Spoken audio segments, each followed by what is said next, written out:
A devoted couple building the perfect family. They were both very committed to adopting children that had a difficult past. Everybody in the family loved her.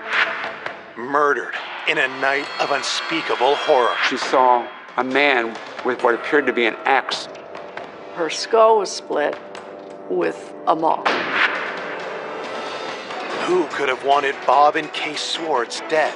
This person had threatened to kill them. We couldn't rule out anyone. We just didn't know. And what detectives uncover has everyone blindsided. I didn't have a single suspicion. I would have never thought. The relatives were in disbelief. The expected killer hadn't done it. The unexpected killer had done it. Nobody in a million years would have expected them to commit one of the most heinous crimes in the history of Annapolis.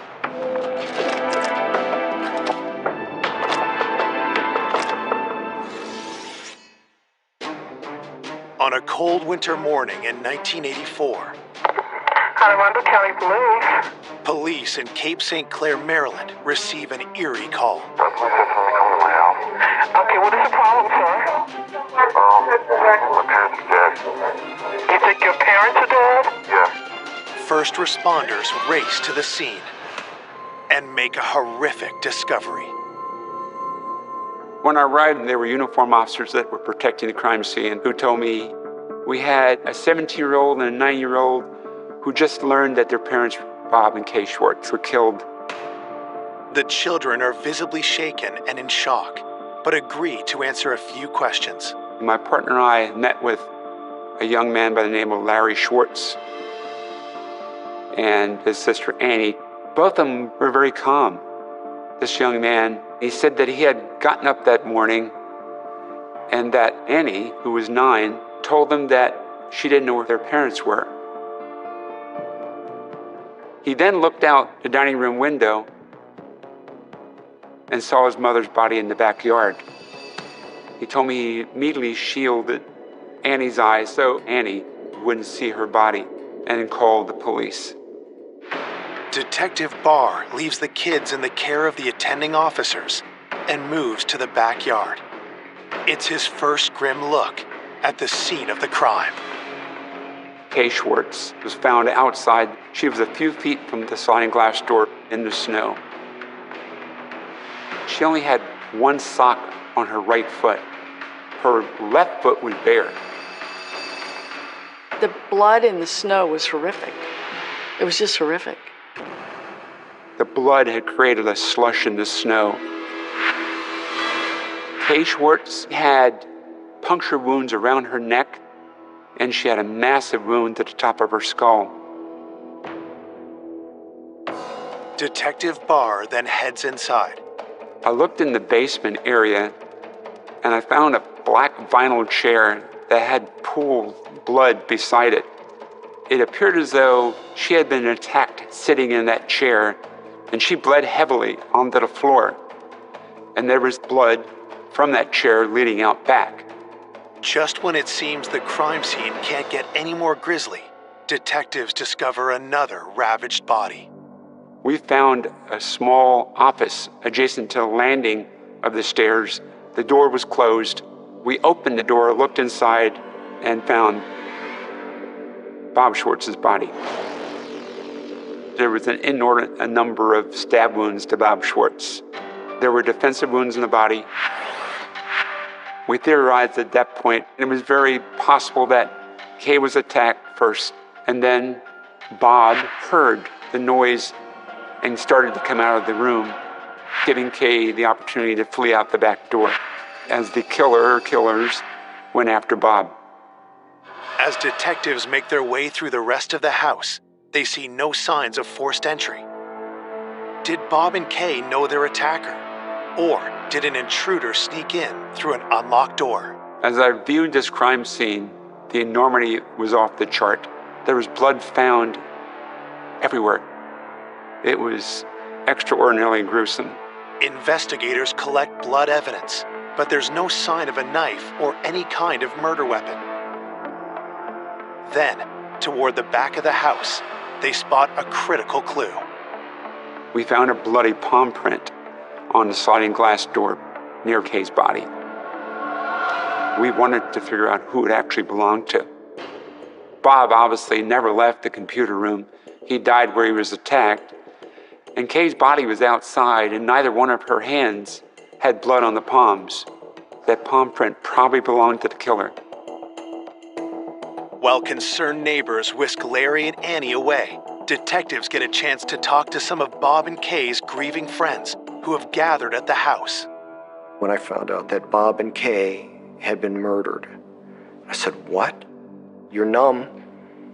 You don't know what happened." And I just couldn't believe that Bob and Kay were gone.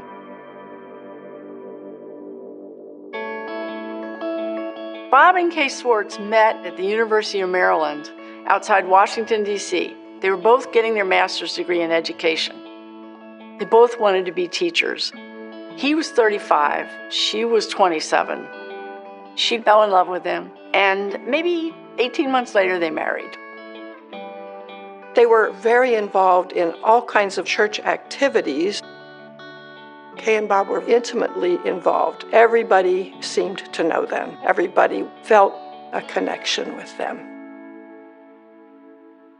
Bob was an engineer of sorts, worked at NASA Goddard down in Greenbelt, Maryland, in the space program on some level. Bob had to be a pretty clever man because he was involved in computers back in the dark ages, 1984. He was always very positive. He was funny, quick sense of humor. Kay was the fun-loving, carefree spirit, beloved by everyone who knew her. Always wanted to be a teacher, became a teacher. They wanted children, but Kay was unable to have children. Far from breaking their spirit, Bob and Kay's disappointment only seemed to strengthen their bond and gave them a loving sense of purpose. They decided they wanted to open their house and their hearts.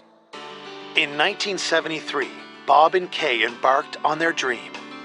That became part of their mission in life, in adopting children that had a difficult past, to provide some substance and some guidance. Larry Swartz was 6 years old when the Swartzes adopted him. 6 years later, they adopted a 4-year-old girl, Anne. Annie was born in Korea, did not speak much English when she first arrived. Annie and Larry were happy to be part of that family. Kay and Bob wanted to be the best parents ever to those children. Now, Larry and Annie were orphans again, and detectives need to find out who committed such a heinous crime and why. Police begin by talking to neighbors, hoping to find a witness who might lead them to the killer. We were alerted by a person approximately a block away on a parallel street that he had found what appeared to be a blood trail leading into the woods at the end of that street. And as we followed that trail, we found what appeared to be a barefoot footprint and a socked footprint. Were these Kay's footprints?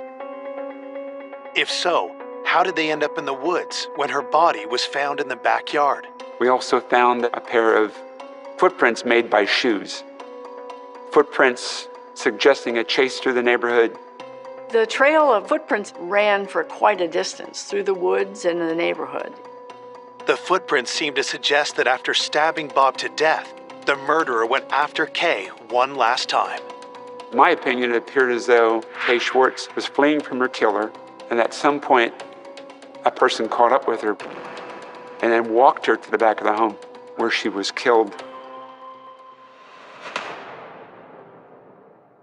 At the end of the trail, detectives make one more pivotal discovery.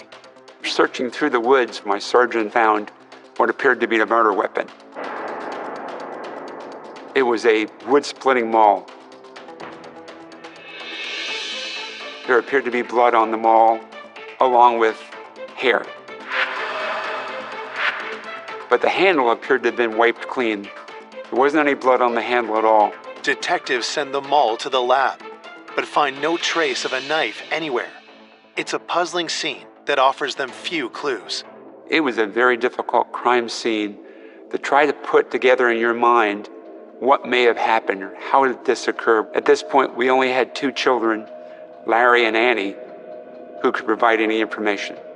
When detectives circle back to them at the neighbor's house, they do their best to help. Annie related to us that she had awakened in the middle of the night to her father's screams of "Help me, help me." She continued to tell us that she went to investigate, and she walked to the door that exited to the carport. At that point, she saw a man walking away with what appeared to be an axe over his shoulder. And she described the person as very tall, with curly hair, and asked, "Was that person as tall as me?" She said, "No, he was taller." Detectives speak to Larry next, but suddenly the 17-year-old seems nervous. Does he know something about the man Annie saw in the yard? When we pressed Larry, he said that Michael was 6'4". Detectives stop cold. Who is Michael? And very quickly I established that Michael Schwartz was a brother of Larry. As it turned out, Bob and Kay Schwartz had adopted 3 children. Michael, who was also 17, no longer lived with them, but it wasn't clear why. So at that point, we were very, very eager to talk to Michael. Coming up, investigators uncover bad blood and dark secrets. They send him to a state mental hospital. Detectives uncover startling clues. Nobody expected anything like this to happen. It became almost unbelievable. Was there more than one person with a score to settle? This person said, I could stick a knife in his back. We didn't know what we were dealing with.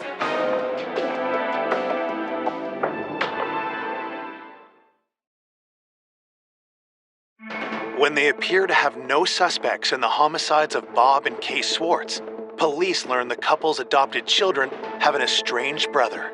Both Annie and Larry related to us that Michael no longer lived with them, but had been getting into a lot of trouble. Detectives are anxious to know more. Could Michael have possibly wanted to harm Bob and Kay? As we spoke to relatives during the investigation, Michael was quickly identified by them as someone we should look at very closely. Michael had made threats internally in the house. Detectives interview the Schwartz's friends and family to get more insight into Michael's history. Larry was the Schwartz's first adopted child. But long before Annie, Bob and Kay provided Larry with a brother. Michael was 8 years old when the Schwartzes adopted him. The boys were only 6 months apart in age. The Schwartz's second adopted child had arrived at their home, a troubled boy. As they interviewed everybody, detectives found that Michael's mother abandoned him when he was an infant, and Michael was relinquished to the custody of the state and became a foster child. He went through a series of 6 foster homes before the Schwartzes adopted him. Bob and Kay were determined to turn Michael's life around, but the boy's difficult past wasn't easy to shake, and the problem started almost immediately. Michael was so antisocial in his approach to life. Michael was having behavioral issues at home, not obeying his parents on a consistent basis, smarting back, profanity. As the boys grew older, Michael continued to struggle. But that didn't stop Bob and Kay from having high hopes for both their children. I think Bob and Kay expected Larry and Michael to apply themselves very diligently to their studies and to do well. I think that Larry had a desire to please people. He had kind of a soft-spoken shyness to him. He seemed to want to engage with people. But I think Michael was a challenge from the get-go. I think Michael, he had some deviancies that probably would have precluded anybody from having any type of relationship with him on any level. 2 years after Michael was adopted, Bob and Kay found a new ray of hope when they adopted Annie. Annie was cute as a button when she arrived. Everybody loved her. Bob adored Anne. Annie became the apple of her father's eye, and suddenly Annie, the baby, became the favorite child. Everybody in the family loved her. The more attention Bob gave Annie, the harder he was on his 2 boys. Larry seemed to be able to turn the other cheek, but not Michael. Michael had been getting into trouble more increasingly over the last year or so. Michael began to have problems of a fairly serious nature. Tension between he and his father, tension between he and the other family members. By 1980, Michael's rebellious nature pushed his parents to their breaking point. One night, Michael asked to go out, and they said no. So he sneaked out. Went out with his buddies. When he came back home at about midnight, he pounds on the door. His mother comes to the door, looks at him and says, "No, we're not letting you in." He goes over to a neighbor's house, spends the night, goes to school the next day on his own. And while he's there, his parents had called. Social services said, "We can't handle him anymore." After 5 years of struggling with Michael, Bob and Kay were so concerned about his volatile behavior that they asked the state to place him with another family. He never lived at home again. It was just a very difficult situation. Bob and Kay loved him, but they felt there was nothing they could do for him. While Bob and Kay tried to stay focused on Larry and Annie, Michael's state of mind seemed to deteriorate.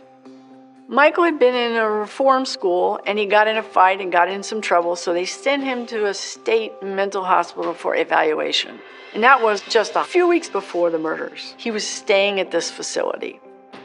The Crownsville State Hospital Center was terrifying, faceless, institutional, decrepit buildings, straight out of a Stephen King nightmare. Had Bob and Kay's rejection led Michael Swartz to commit a cold-blooded murder? Detective Barr and his partner decide to make the short drive to Crownsville and ask Michael for themselves. He was interrogated by these talented homicide detectives. Michael's denying. Michael's words say one thing, but to the detectives, his appearance tells a different story. They did notice it. Michael had very noticeable marks on his long neck, and he clearly had an injury of some kind there. But he said they were hickeys. Detectives keep pushing, but Michael is adamant that he was at the hospital on the night of the murders, and the hospital records back up his claims.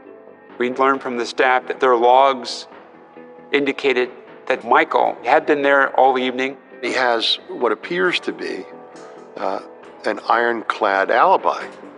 I mean, he is in a locked ward in a state mental hospital. The police weren't so sure. A lot of people weren't so sure.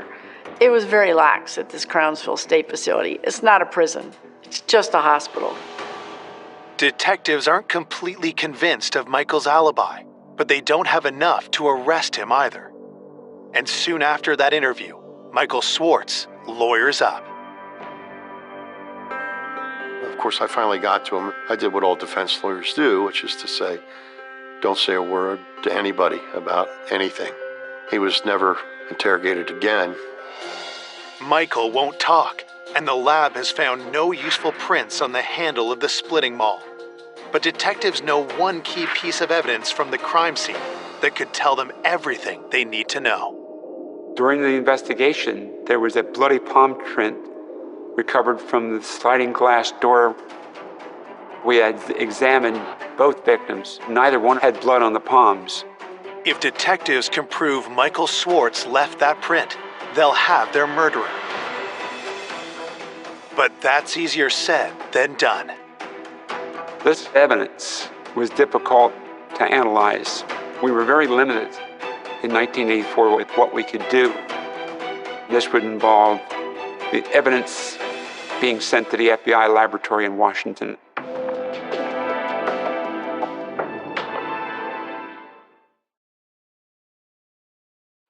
Detectives investigating the savage double murder of Bob and Kay Swartz are hoping one of their most promising pieces of evidence will help them catch the killer. A bloody palm print was lifted and sent to the FBI laboratory for analysis. We knew that it would probably take a long time to get those results. While the feds in Washington do their careful work, the shocking news of the murder spreads. There was a tremendous uproar in the community about this murder. A couple were murdered in their own home. A crazed killer chasing a woman through the neighborhood. There was a lot of pressure to solve the case. That pressure only mounts when detectives receive the coroner's report. It's a grim account of a seemingly psychotic attack. The wounds to Mr. Schwartz numbered 17 in total, and in fact were lethal. Both his right and left carotid were severed during the attack. On Kay Swartz, the autopsy showed that she was stabbed 7 times around her neck area, but they were very light wounds, tentative, and then her skull was split with a maul. Detectives still haven't been able to locate the knife used in the attack, but the coroner's report does appear to confirm that they're on the right track. According to the medical examiner, we had the right theory about how this may have occurred. Kay was stabbed in the basement, got up to flee. The killer would have chased Kay Schwartz as she ran from the neighborhood and into the woods, then back to the house where she was killed. Is it possible Michael Swartz eluded security at the Crownsville Mental Hospital and committed this crime? If so, detectives need to understand why. I think it's fair to say there was tension in the house. Bob had a bit of a shorter fuse than Kay and had a little bit less willingness to be tolerant of some of the children's shortcomings. Neighbors tell detectives a story they remember from a few years before, when Michael was still living with the Swartzes. Michael got in trouble for some sin, fighting on a school bus, something like that. And his father decided physical labor was what he needed. So he gave him this heavy wood-splitting maul and said, take this stump out of the front yard, the dead tree stump. It was massive, a massive thing. There was no way Michael could get it. But he just swung it again and again and again. Neighbors told us that Michael chopped at that tree every evening for up to 3 hours, and approaching a month later, the stump was still there. This boy had blisters on his hands. Michael was seething and getting more and more angry. Everybody said Michael had threatened to kill his parents. Could the maul that was used to teach Michael Swartz a lesson have been the same one that ended Kay's life? Michael told his mother, Kay, that I could walk up to Bob and stick a knife in his back, kill him, and no results would befall me because I'm a juvenile.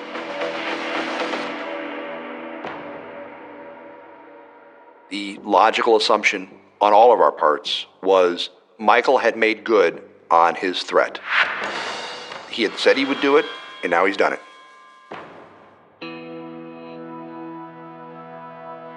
"4 days after they were found brutally murdered, Bob and Kay are laid to rest. The funeral, I had replays of having moments with them.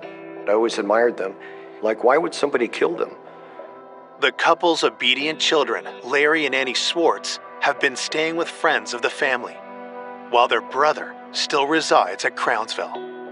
Michael Swartz was allowed out of the hospital to come to the funeral, and at the cemetery, both boys stood over the grave and shook holy water, one into Kay's grave, the other into Bob's grave. Off to one side, the 2 detectives on the case stood in their suits with their sunglasses in the cemetery. Everyone gathered around, gave them their support. But most people believed it was Michael who had done it.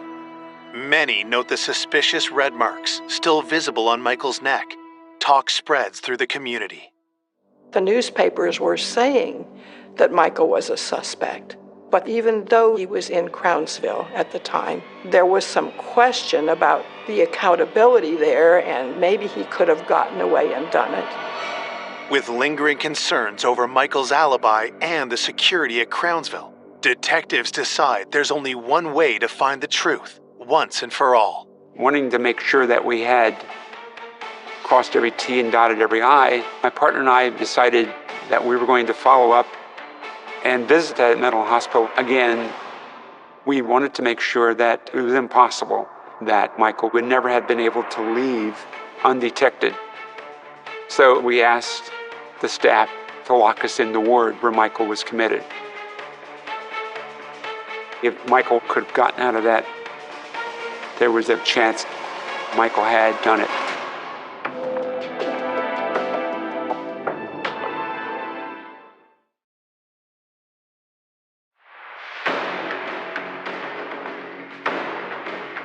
Detectives are about to put Michael Schwartz's alibi to the test by locking themselves in the room where he stayed at the Crownsville Mental Hospital. If he had killed his parents, Michael would have had to leave undetected, return, and get back in without someone discovering that. And we went through every door and every window, and there was no possible way we could have gotten out of that without help. So it was very convincing to us that Michael was not at the scene of the murder. Michael's been eliminated as a suspect. It's good news for Michael, but a setback for detectives. The young man was their strongest lead. Undaunted, investigators reach out to the public, hoping to cast a much wider net. As we conducted our investigation, we methodically went through a list of possible persons that may have intended harm to the Schwartzes. We started a hotline for people to call in tips, and we got phone calls from various neighbors and acquaintances. One of the many calls that come in immediately piques the detectives' interest. Persons we interviewed told us that Bob steadfastly picketed an abortion clinic in Annapolis for 4 years, never missed a Saturday. And he would approach women entering the abortion clinic and attempt to change their mind about what they were going to do. He would intensely try to dissuade women from coming into the clinic. He would get up in their faces. Detectives confirm that a few of those women filed police reports against Bob, so they begin interviewing every complainant and witness connected with those reports. The police were called on several occasions by the clinic. Bob was never arrested, but he caused the abortion clinic a lot of grief. Could the killer be someone Bob confronted, or someone with a grudge against Kay? Kay was a school teacher at Broadneck High School. In her classroom, she was known for laissez-faire, not a strict disciplinarian. According to witnesses, Kay was well liked in school. She was an easygoing teacher. Detectives pursue every credible tip that comes in. Our investigation revealed that there was no evidence that anyone would have a vendetta against her. In fact, there was no motive that we could establish where anyone would have been that angry or vengeful to want to kill either of them.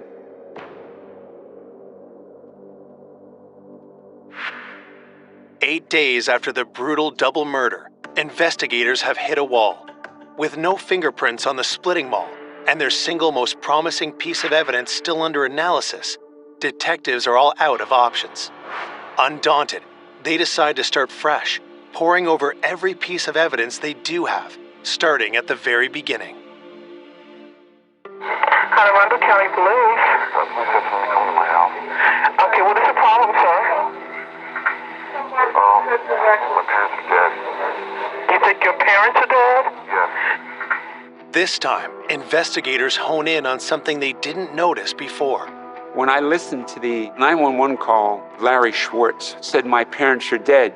My parents are dead. However, he told the first police officer on the scene that he hadn't gone downstairs. His father was in the basement. At that point, he was only known that his mother was dead, not his father. So there's an inconsistency there. It didn't make sense. The discovery leads Detective Barr to take a harder look at Larry's version of events, and he finds several contradictions. For example, Larry telling us that he saw his mother's body from the window. Yet I looked out the dining room window and couldn't see her body. I thought perhaps he was confused and meant to say the kitchen window, which turned out to be even worse. I climbed on the kitchen counter and looked out the window and still couldn't see her body. Detective Barr had chalked it up to the extreme shock the boy had suffered that morning. Larry's demeanor wasn't unusual at the time. Various people react differently under stress. He could have very well been in shock, repressing his feelings. I didn't know. Barr wants to give Larry a chance to clear up his story, but that isn't going to happen. Larry had gotten an attorney. The attorney had advised him not to talk to us. At last, word comes in from the FBI. Test results on their key piece of evidence from the crime scene. The bloody palm print on the sliding glass door. The one detectives believed was made by the killer. It came back. Finally, we could find out who it could possibly belong to, what we were dealing with. Coming up, it's a twist that no one saw coming. A chill just went up my spine. It just didn't seem right.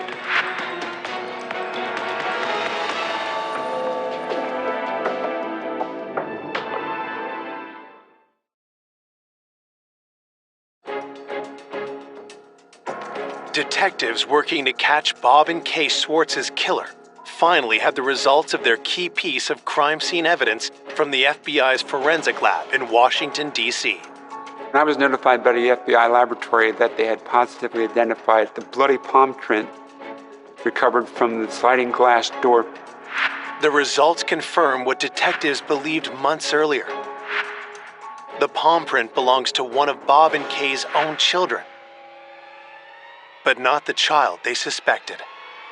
It came back belonging to Larry Schwartz.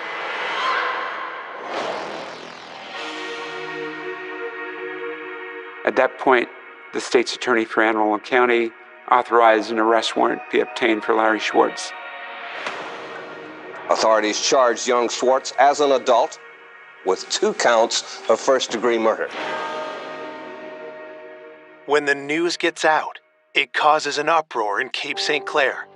Michael Schwartz was known as the bad kid in the family, not handsome, likable Larry. A chill just went up my spine. It just didn't seem right. I didn't have a single suspicion. It was very difficult to accept that Larry had that type of violence within him. Larry was seen as this model, mild-mannered son. Nobody in a million years would have expected him to commit one of the most heinous crimes in the history of Annapolis. The community was in denial. The majority of them were convinced that Michael Schwartz had done this. There was certainly a lot of speculation about whether we had the right person or not. It was very hard for people to believe that he could have done it. I think that they just felt there was more to this. There was more going on than any of us could understand. Why would a docile youth, beloved by everybody, explode in a rage and stab both his parents? Why? Everybody wanted to know the answer. Authorities want answers too, but Larry, at the direction of the defense team hired by concerned family friends, is not talking and has neither admitted nor denied guilt. So for the next 15 months, while Larry waits it out in jail, detectives spend every waking moment trying to build an airtight case. We lacked a confession. The state's attorney for Anne Arundel County had me reassigned to his office to work exclusively on this case. We had to make sure that we had every piece of evidence we could get to close this case. Without Larry's confession, Detectives need to find out what led this soft-spoken boy to such violent extremes. I continued to interview people, collect statements. Investigators soon realized that Michael wasn't the only son who had a hard time at home. I believe that Larry was under tremendous pressure. He was repeatedly chastised for the poor grades. He was restricted from leaving the yard.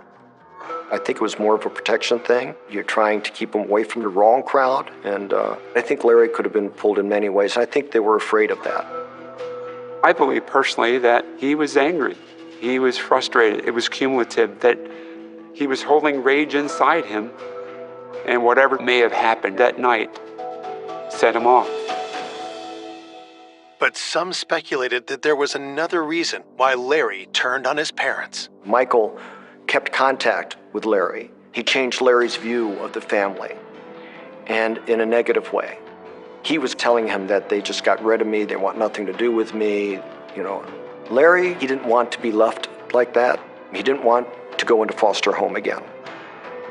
Larry was extremely worried that what happened to Michael would happen to him. Then it changed, where he was afraid he was going to be put out. Despite what may have led to this violent act, 17-year-old Larry Swartz is about to be tried for first-degree murder. 15 months after the crimes, the prosecutor had witnesses ready to line up, psychiatric witnesses who said Larry was sane, and he knew what he was doing, and he actually planned it. And they had a case to present that showed premeditated, cold-blooded murder. Larry Swartz looked unconcerned as he arrived this morning from the county jail where he had spent the last 15 months. More than 60 witnesses have been subpoenaed to testify at Larry Swartz's trial, which is expected to last 2 weeks. I was at the courthouse expecting a trial. There was no trial. Nobody expected anything like this to happen. It was shocking.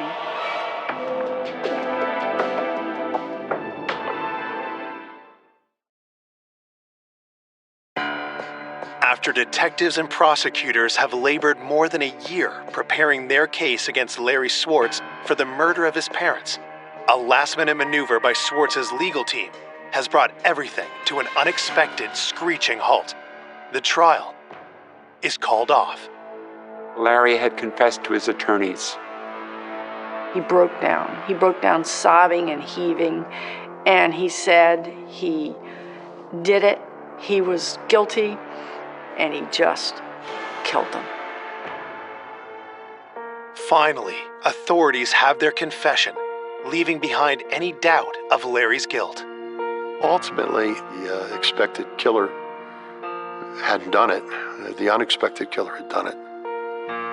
Now, the state's attorney's office has to decide what punishment could possibly fit this crime. The state agreed to a plea of second-degree murder. The prosecutor recommended a 20-year sentence with all but 12 suspended. The judge agreed to make it concurrent as opposed to consecutive. I've never seen a case that lenient. The state's attorney wanted me to take Larry to the confinement facility. He knew that if I took Larry, there was a potential for Larry to tell me why he did this and how did it really occur. And I sat down with him and asked him to tell us, Larry, why did you do it? He didn't answer me. And I pressed him again, and he said, I just lost it. He said that he had come home from school that day, and later in the evening, his mother had asked him how he had done on his tests. And he knew that he had failed Spanish, and she had been writing him about not doing well in school.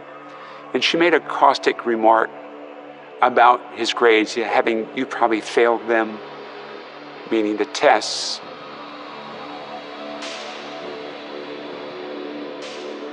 So he took a knife and he stabbed her repeatedly about the neck.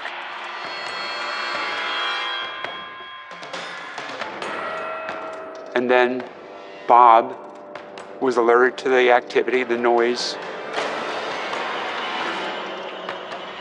and he attacked Bob.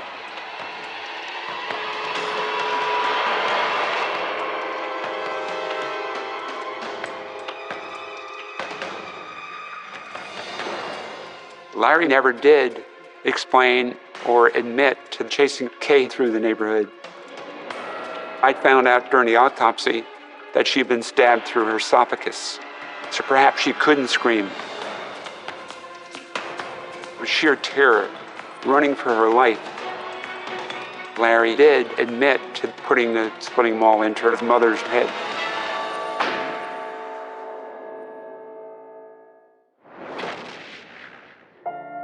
After committing such a violent act, Larry knew there was only one way to cast off suspicion. Anne Arundel County Police. It came the realization that throughout the interview with Larry, he was trying to steer our investigation. He force-fed us information about Michael. The whole time that his brother Michael was a suspect in the killings, Larry played the victim card.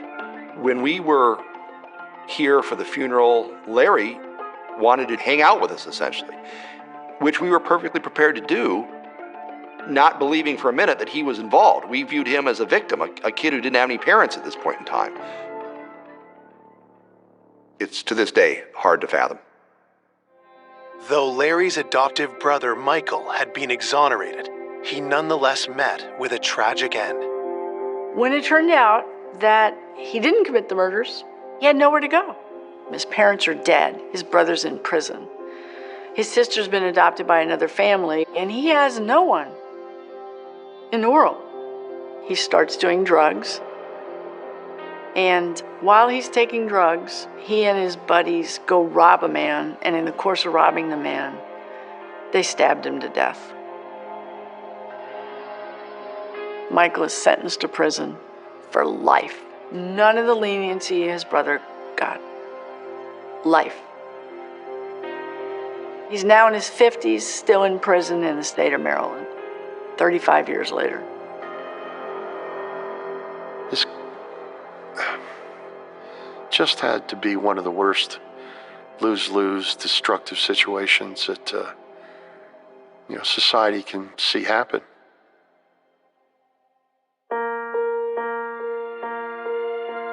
Looking back over this case, I have empathy for both Michael and Larry. I know that they struggled, yet the parents still tried to do the right thing. Kay and Bob had adopted children who had been through a lot of bad times. And so I think they were trying to heal the wounds that they came to the family with. For both Michael and Larry, I could understand the frustration, the anger, but I couldn't understand the murder. That's the part I didn't understand.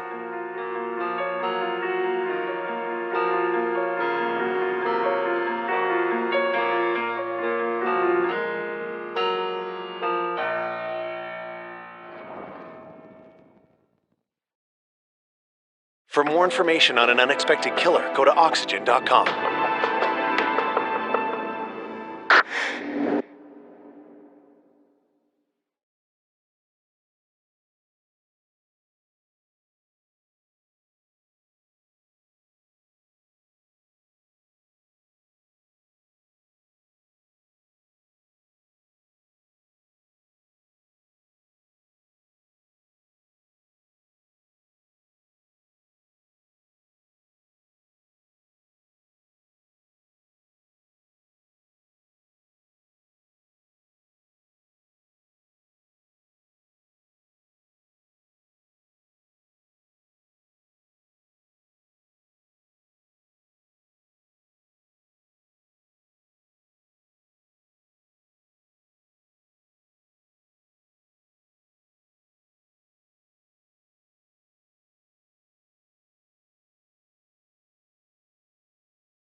a college student with a bright future. He was a journalism and history major who planned to go to law school. He had a huge social group. He was very well liked. Is found murdered in the middle of town. The wound was so deep, the blade of the knife nicked the spine, sending police hunting for an elusive killer. This case was a true mystery, a true whodunit. He was depicted as a promiscuous young man who could have been killed by anybody.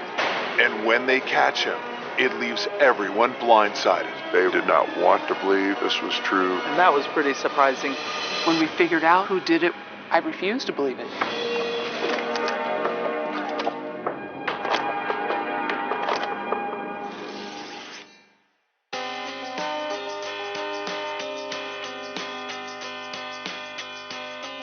Columbia, Missouri is best known as the home of the University of Missouri.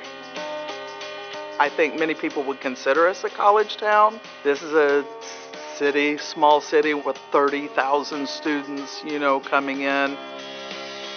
For the Columbia Police Department, a neighborhood of rowdy kids is usually as bad as it gets. Mainly a lot of college-related crimes such as the parties and alcohol offenses. Homicides in general were unheard of. That all changes one afternoon in June 2004.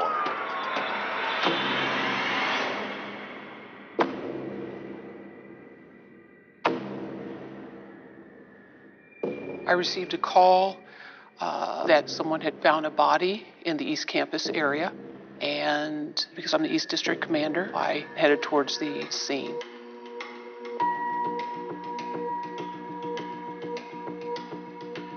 Schwartz arrives to find a team of officers already securing the area. The body was in between two apartments, lying face up, and he only had boxer shorts on. His throat had been slit, most probably with a knife. It was a very large and gaping wound. It was very deep. There's a few other abrasions on the upper body. So it was a very violent action, just a very violent crime. I was a student in college, and seeing this in a place I knew really well was tough. The forensics team processes the scene while police search the area carefully, but they can't locate a murder weapon or ID on the body.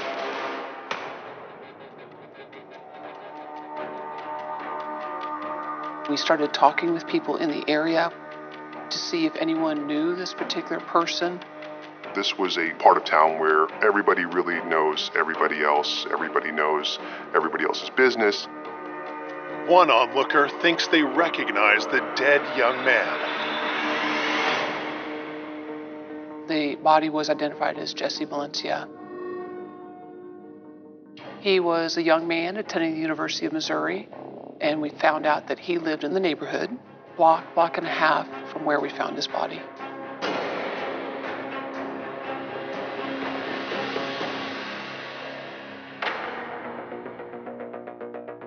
The 23-year-old lived alone in an apartment just off campus. Police need to know if that's where the crime got its start.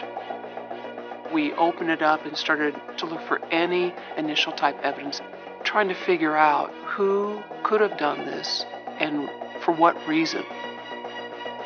The forensic team does a thorough sweep of the apartment, bagging Jesse's cell phone, cigarettes, and other items, while police canvass neighbors to see if they noticed anything suspicious the night before. His neighbor admitted coming home drunk about 3 in the morning and going to bed. He was awakened by yelling that was going on next door. This neighbor actually pounded on the door and then went back to sleep The neighbor recalls that the shouting was late, almost 4 o'clock in the morning.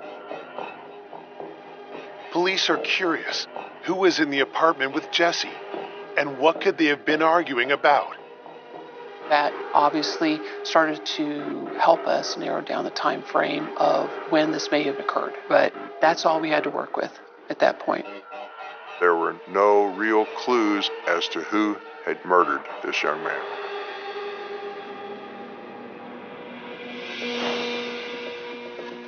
A few hours into the investigation, another young man arrives at the scene in a flood of tears.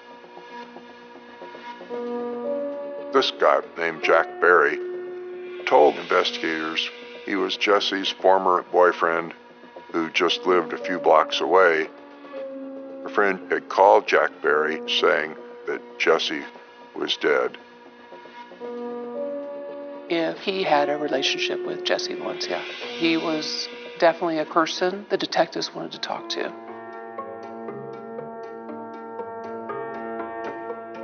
Jack agrees to come down to the station for routine questioning. But first, he helps detectives track down Jesse's family in Kentucky. They called me on the phone, and a detective told me that Jesse had been killed, and I pretty much just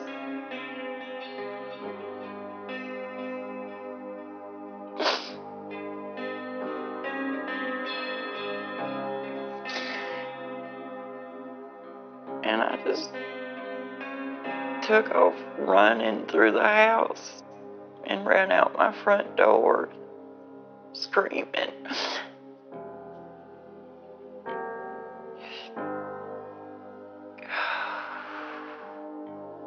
Just too much. Even when he was a little boy, Jesse never had trouble making friends. Everybody wanted to be around him because he was constantly smiling, laughing. And Jesse told me he was gay when he was 10 years old. He started crying. He got pretty emotional. And he said that he was afraid that I was going to hate him. And I told him that there was nothing in the world that could make me hate him. After that, he seemed pretty comfortable with himself. As a teen, Jesse's confidence bloomed. Jesse loved to talk. He loved meeting new people, making new friends. When he was in high school, he wanted to try modeling. He did really well at it, and I always thought that he wouldn't go back to school, but a year from the date that he told us that he wanted to be a model, he said he wanted to be a lawyer. That's what he decided to do, and that's why he went to Missouri. Linda said he was a journalism and history major who planned to go to law school. Jesse Valencia was one of those larger-than-life characters. He had such a big personality. He had a lot of friends. He had a huge social group.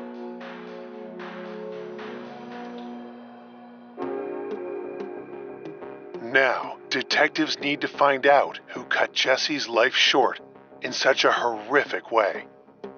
They start by asking Jack Barry about his relationship with Jesse. Jack told them he and Jesse had just split up, and he was trying to make Jesse realize it's over. I need to move on. Jesse still loved Jack, so he was having a hard time letting go. But Jack was already starting to see someone else. Was it a fight with a spurned lover that the neighbor had heard in the middle of the night? It was possible Jack had some type of confrontation with Jesse that led to his death. And when investigators ask Jack for an alibi, it turns out that he doesn't seem to have one. His alibi was I was home sleeping alone. At that point, Jack Barry had become the primary suspect. Coming up, detectives discover a secret romance They had started a relationship very quickly. that uncovers a killer's trail A lie is the next best thing to a confession. to a surprising culprit. It was shocking on many levels.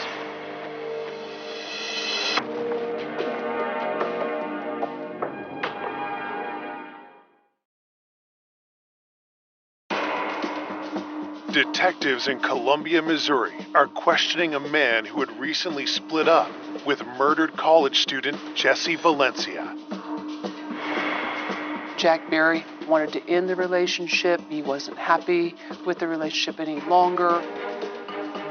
Jack paints a picture of a couple growing apart after 2 years of dating. But a piece of evidence found at Jesse's apartment makes detectives question his story. The investigating detectives found Jesse's cell phone, and the cell phone showed that Jesse had called Jack Berry at about 3:18 that night. The neighbors had heard some type of argument from the victim's apartment, approximately the time frame of when this occurred. So that would be obviously suspicious. But Jack insists he was nowhere near Jesse's apartment. Jack said that he had already gone to bed that night and that he heard a knock on his door at 3:18 in the morning, and then he simultaneously got a phone call from Jesse's cell phone. It was routine that Jesse would use his cell phone as sort of a doorbell. Jack said he was tired and he really didn't feel like getting up and talking to his former boyfriend at 3:18 in the morning, so he didn't go to the door. Jack says he rolled over and went back to sleep.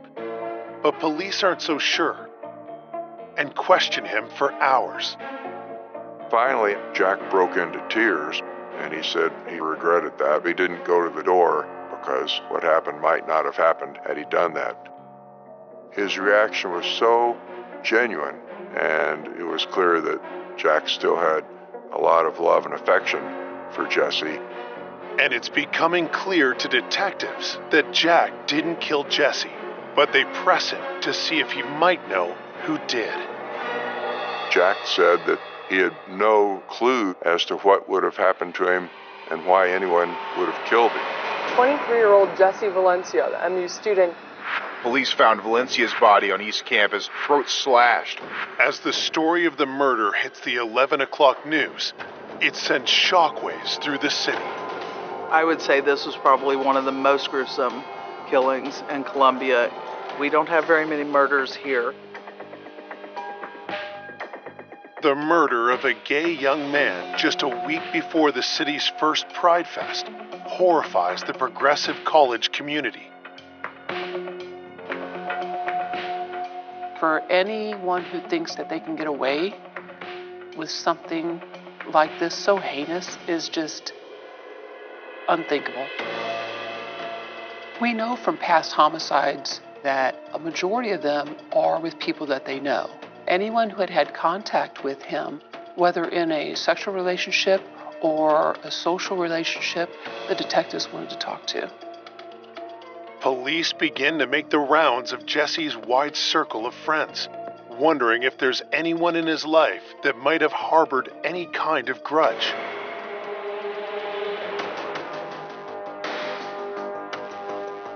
One name they hear over and over is Zev Feintuck, a student that Jesse had met 2 weeks earlier at a political rally. Jesse's friends had said, oh, maybe it was this guy because he didn't seem quite normal. There was something that made him a little bit different from other people. Several of Jesse's friends, they said that Zev wasn't comfortable in his own skin and that he had a lot of issues with being himself.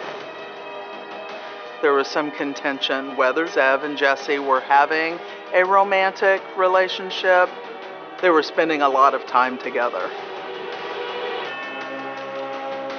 Rumors about the two young men had been swirling, and after Jesse was murdered, the gossip about Zev began to take a sinister tone.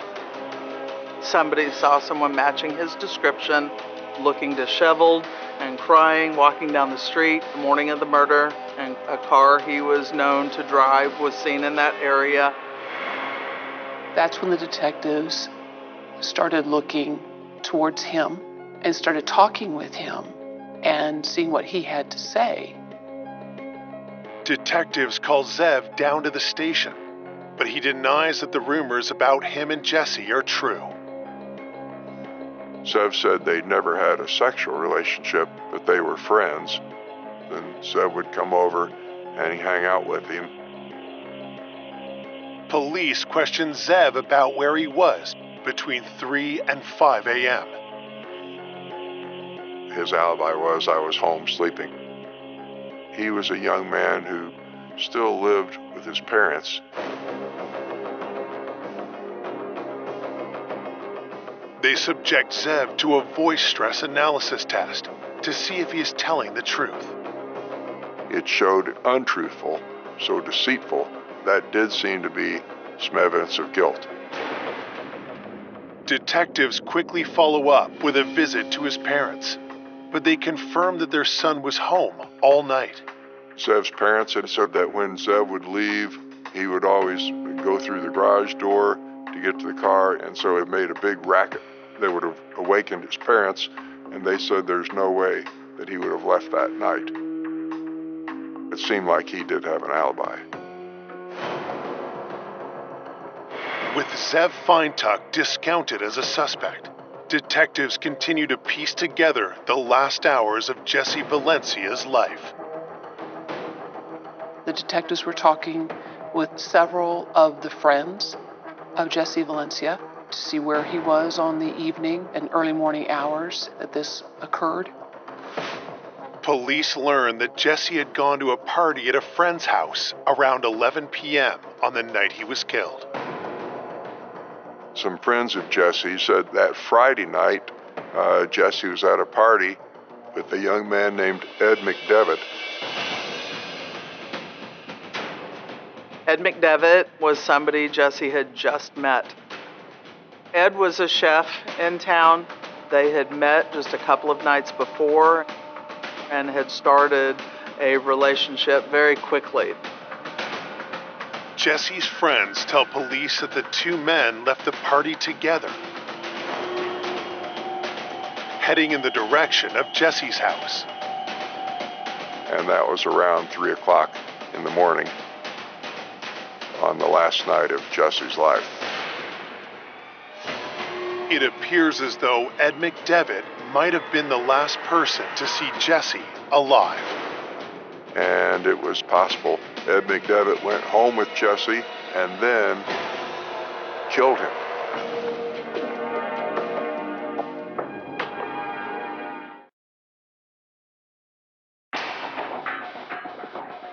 "12 hours after finding Jesse Valencia's body, detectives track down 22-year-old Ed McDevitt and bring him down to the station.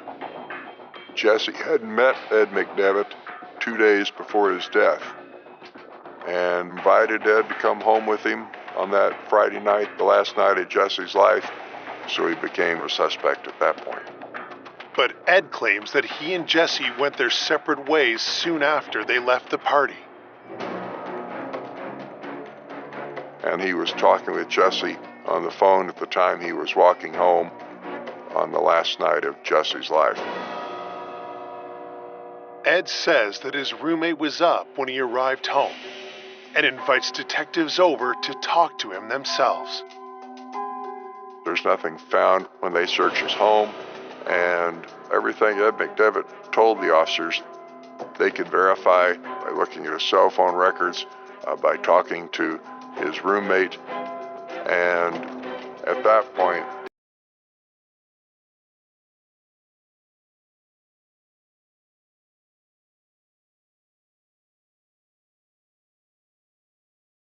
the DNA results pending at the lab will help them link one of their suspects to Jesse's murder. Desperate for answers, Jesse's mom grows more despondent recalling an eerie premonition Jesse had years ago. From the time Jesse was 7 years old, he had told me that he was going to die at a young age. He said, I'm going to die at a young age, and I love all of you, and I always will love you, but I'll be okay. He would always end it with, I'll be okay. And of course I got emotional and upset over it, but he said, we've got to make the most of what time I'm here.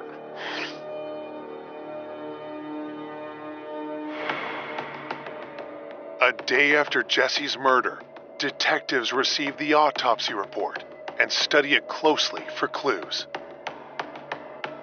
The medical examiner concluded that Jesse had been murdered in the area of 3, 4, 5 o'clock in the morning. The cut to his neck was the only knife wound, and it was the cause of death. And it was so deep, the blade of the knife had also nicked the spine. The lack of defense wounds suggests that Jesse had been taken by surprise.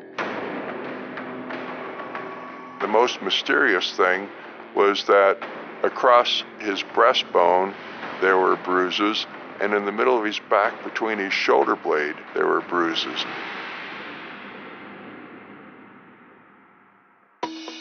The evidence suggests that Jesse was easily overpowered in the vicious attack.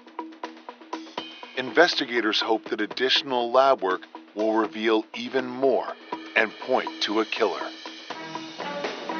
There were fingernail scrapings collected during the autopsy, and also some hairs were found on his chest, and that was sent to the crime lab for analysis.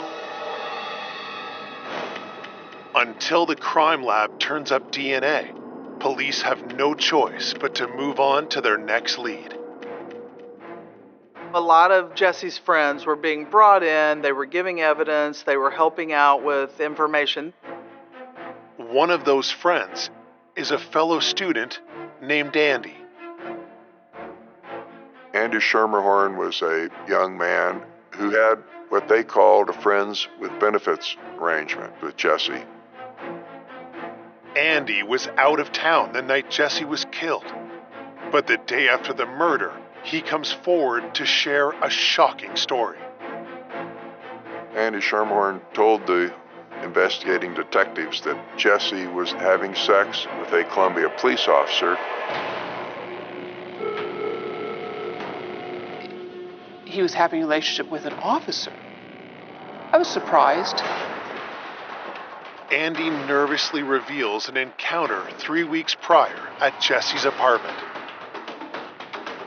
Andy Schermerhorn said that on May 14th, he had been at Jesse's home at night, and there was a knock at the door.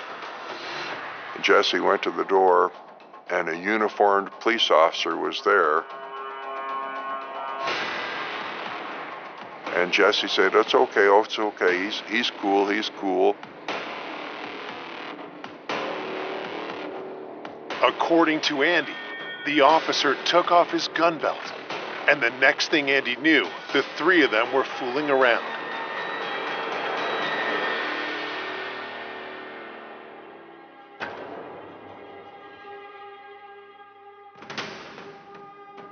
After it was over, the police officer said, "This has got to be a secret."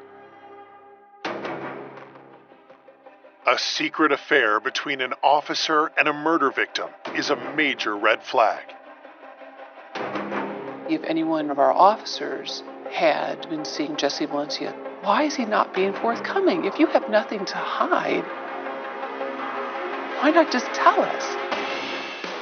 Detectives need to know who this officer is. They said, "Do you think you'd be able to recognize him if you saw him again?" And he said yes, because it had only been about 2 weeks since that incident. Detectives ask Andy if he'll look through a book containing the photo of every officer in the Columbia Police Department. They were having him walk down the hall where he was going to look at the yearbook. Andy Schermerhorn flipped through it without even looking at the pages, closed it, and Schermerhorn began trembling, and he said, I passed him in the hallway just now. It was him.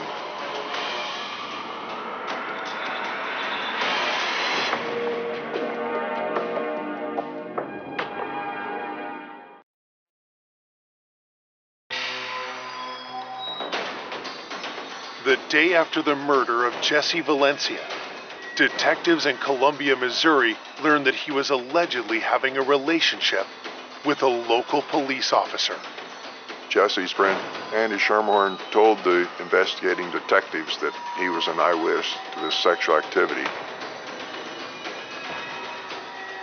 Schermerhorn began trembling, and he said, it was him that I passed in the hallway just now. And that was Stephen Arthur Rios. Stephen Rios' commander believes Andy must be mistaken about the officer's identity. When the detectives told me that maybe Steve had been having a relationship with the victim, I told the detectives, you're absolutely wrong. He was married to a wonderful young lady, and they had just had their first child. Schwartz knows the 27-year-old Rios well. The 5-year veteran is one of the department's rising young stars. Steve was very outgoing. He communicated well, very ambitious. He was a young officer who was on his way up in the department because he was a go-getter and a very, very popular officer. Detectives don't know if Andy is telling the truth, but they're certainly anxious to get Rios' side of the story. If he was having a relationship, that does not mean that he had killed Jesse Valencia. Rios is out of town for a couple of days on a camping trip with coworkers. So they begin tracing Rios' steps the day Jesse's body was found. He went in for his work shift later in the afternoon, like he normally did, and at that point, the body had been found. The sergeant on duty that day had told me that Rios was coming to the scene to help identify the body. He had contacted the on-duty sergeant, but said he could help. Rios said that I met Jesse Valencia when I gave him a ticket back on April 18th. Investigators pull a copy of the incident report to see if it backs up Rios' story.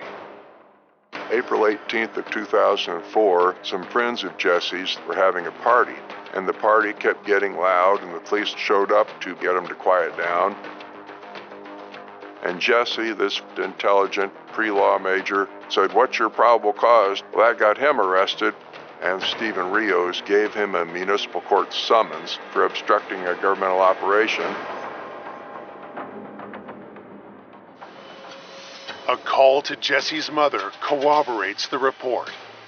Jesse told me that when he was arrested, that the cop that drove him down to the jail was really nice, and that he talked to him all the way down to the station. And he said, I kind of felt a little bit uncomfortable because he kept asking me personal questions about my life that I didn't really feel like he should be asking me when he was trying to arrest me for something. But the arrest wasn't the end of the officer's interest. The very next day, he turned up at Jesse's apartment. After he got arrested, Jesse called me on the phone, and he said, the cop that arrested me last night showed up on my doorstep. He said he had to ask me some more questions, but the questions he was asking Jesse were more of a personal nature. They went out a few times after that, and he would come to Jesse's apartment and just show up unannounced, even when he was in uniform. Linda doesn't know much more than that. but thinks that Jesse's friend Joan Sheridan might. When they track her down 2 days after the murder, Joan confirms that Jesse saw the officer more than once after the arrest. He had told her that the officer would typically come by sometime after 3 o'clock and before 6 o'clock in the morning, just for sex, and then leave.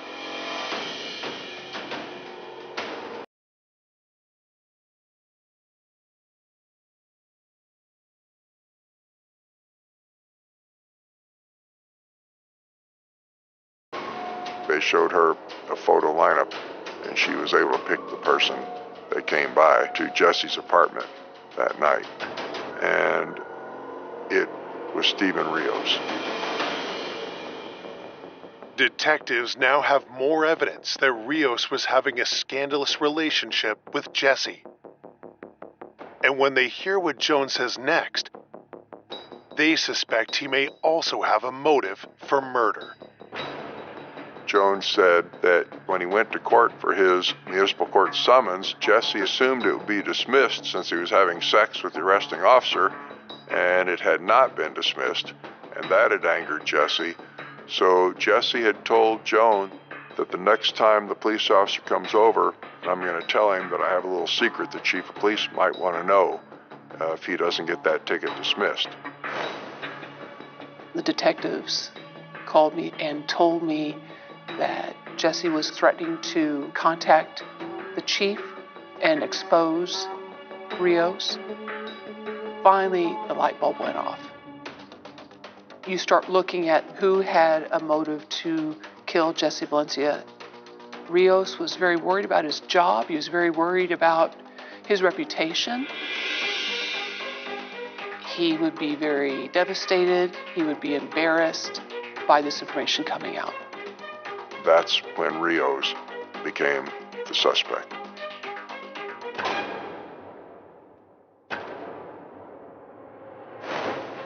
It's a serious matter to accuse one of their own. Investigators quickly regroup to plan the best approach. They didn't feel they were ready to interview him yet. They were wanting to have the DNA evidence come back before they actually confronted him. But all of a sudden, Rios showed up at the police department and said, could I talk to you for a second? He had this look on his face, like he was very upset.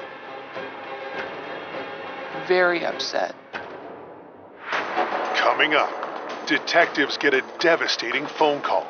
Steve called me, crying, very upset, and he said, I've done a bad thing. And the investigation takes an unexpected new turn. The officers found him on the 4th floor of a parking garage. What was he thinking?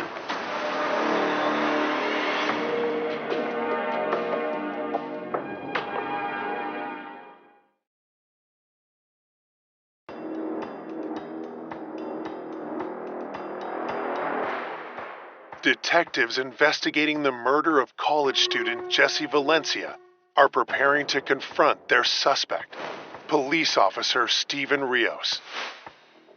But Rios goes on the offensive first. Rios said he was hearing from other people that Jesse was having an affair with a Columbia police officer. And I just wanted you to know that I did give him a ticket, but that's the only contact I had with him, and it's certainly not me. But detectives tell him flat out that they've heard a different story. They said, we've talked to a woman who said that she was at Jesse's apartment one night when you showed up. Rios sat there for a minute, and then Rios said, well, you know what, we did become social friends, but it never became anything like a sexual relationship.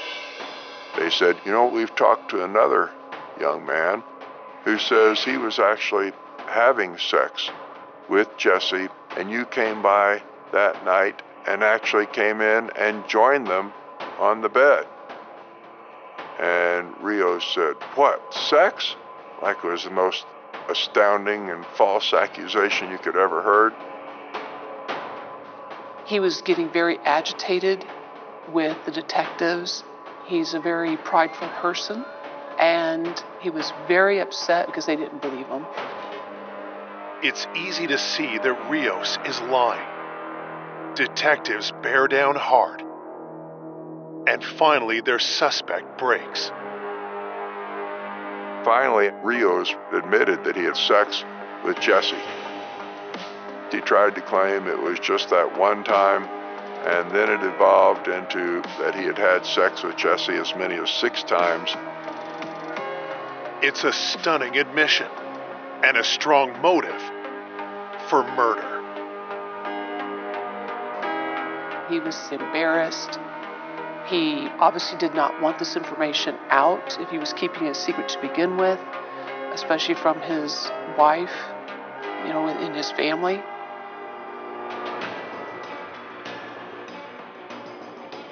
Police may not have the physical evidence to prove that Rios is a killer, but they do have something that's almost as good.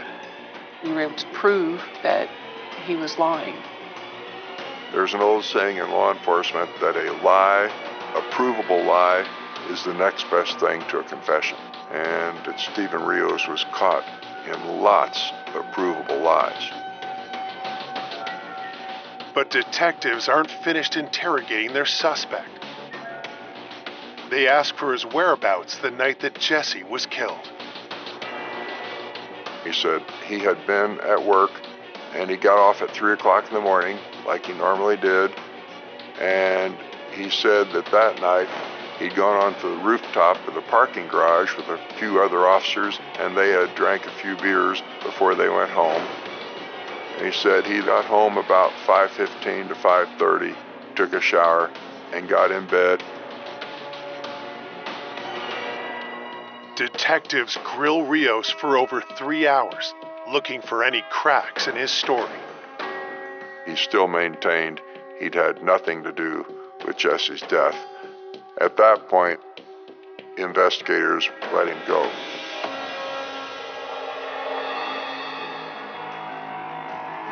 He was definitely a suspect, but the question remained, can we prove it beyond a reasonable doubt?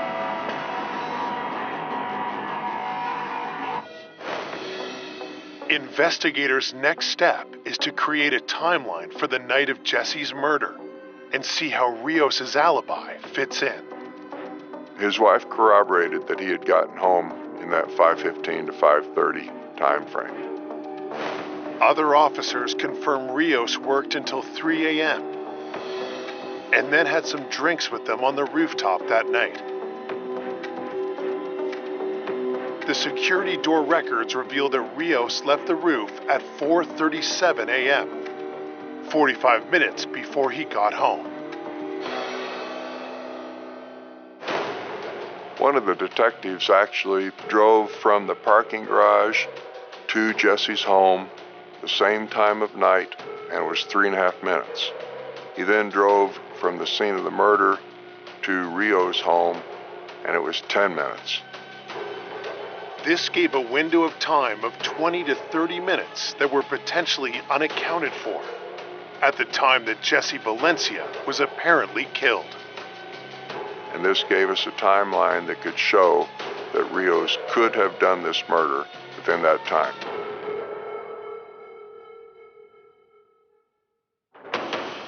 Investigators search Rios' home, car, and work locker, but they uncover nothing to tie him to the crime.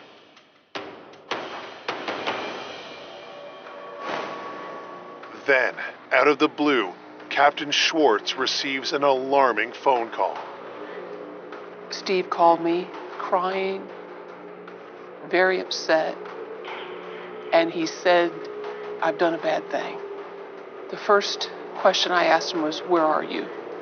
And he said that he was in Kansas City and that he had bought a shotgun. I really thought he was going to kill himself. And my first reaction was no. I said, "You need to just stop what you're doing. Just come back. Just come back to Columbia and we'll get through it."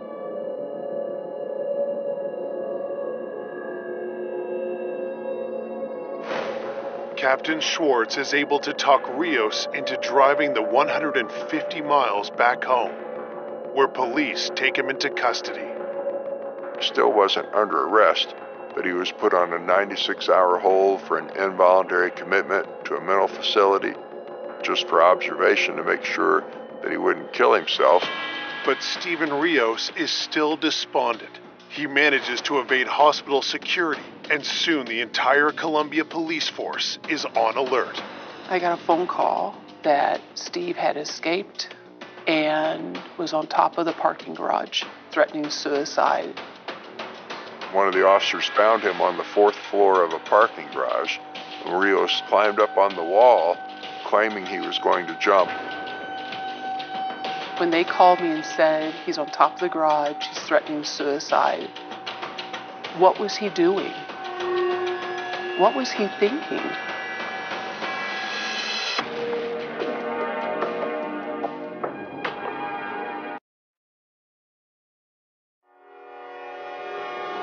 Police officer Steven Rios, a suspect in the murder of Jesse Valencia, has escaped protective custody and is threatening to leap to his death. This is one of the busiest parts of campus. It's about 7 o'clock at night. He goes to the roof of the parking garage, starts threatening to jump. There's a crowd below. There are people watching this. People are videotaping this, taking pictures. It's bizarre. Police arrive on the scene to try to talk Rios off the ledge. All I could think of was, here we go again. Why are you putting everyone through this? It was just putting everyone through a nightmare.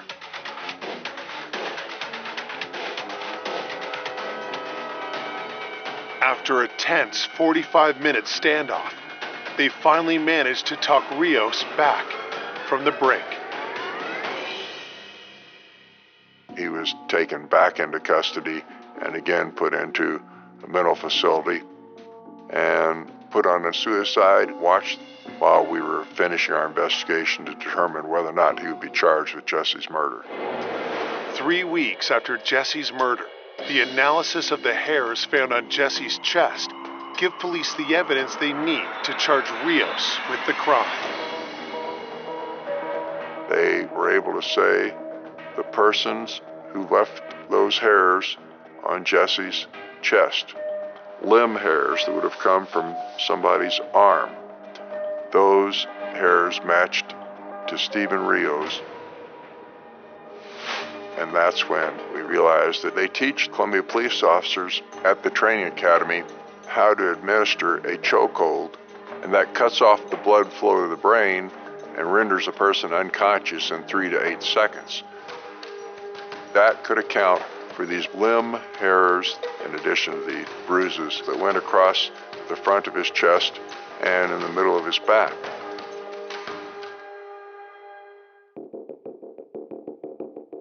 On July 1st, 26 days after Jesse Valencia's body was found, Steven Arthur Rios is arrested and charged with first-degree murder.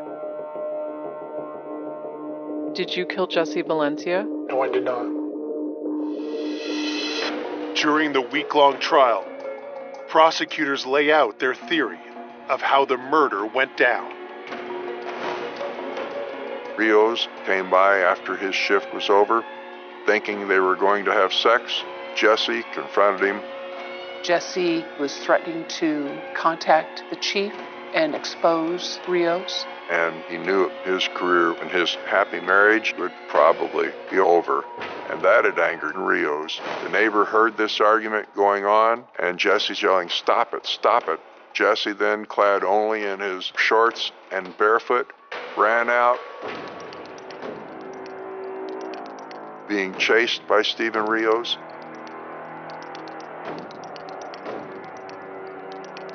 The Steven Rios caught him from behind and choked him into unconsciousness, put him on the ground, cut his throat, and that's what I believe happened in the last minutes of Jesse Valencia's life.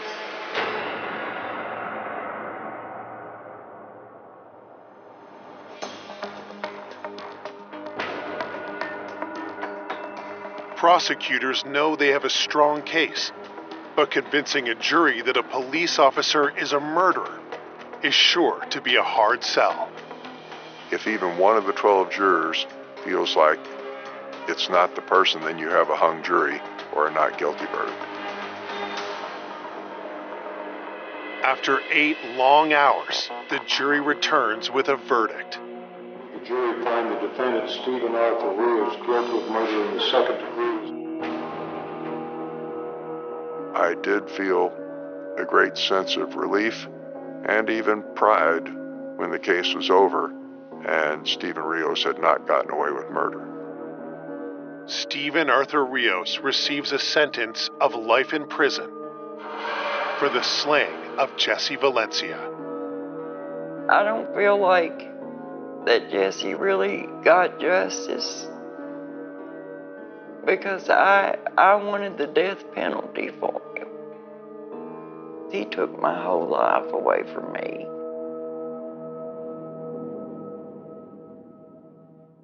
Anytime you have an officer who has done a heinous type act like this and taken someone's life, it is a huge stain. And for law enforcement everywhere.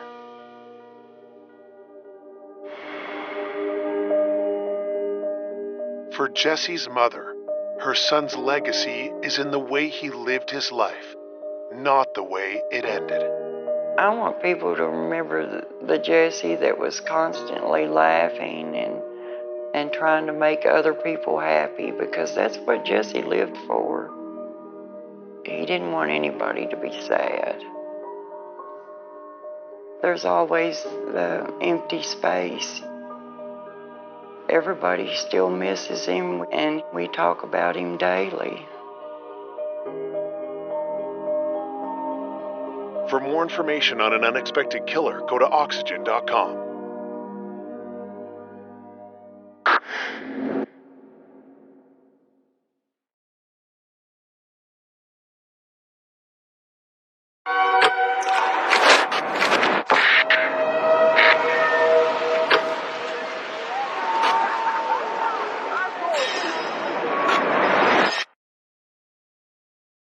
A beloved father and devoted basketball coach.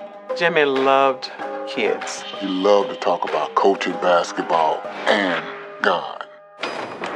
Ruthlessly gunned down in his own home. There were 10 shell casings. Whoever did this wanted to make sure that he was dead. Leaving a whole community devastated. I just started screaming. I literally just lost it. Detectives follow evidence down a twisted trail. It was what we call a whodunit. All the doors were locked to some fashion. There was muddy footprints coming into the foyer area. To uncover a number of suspects. He immediately lawyered up. He didn't want to talk about anything. He had just filed for divorce before he was killed. Was there some sort of romantic thing gone awry? And unveil a killer no one could have ever imagined. They had no remorse, no confessions. You saying that you killed him? It shocked me very, very much. This could happen to anybody.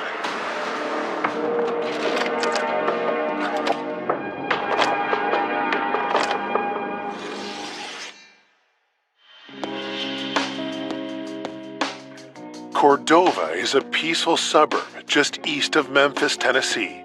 Its wide open spaces and strong church communities make it a haven for families.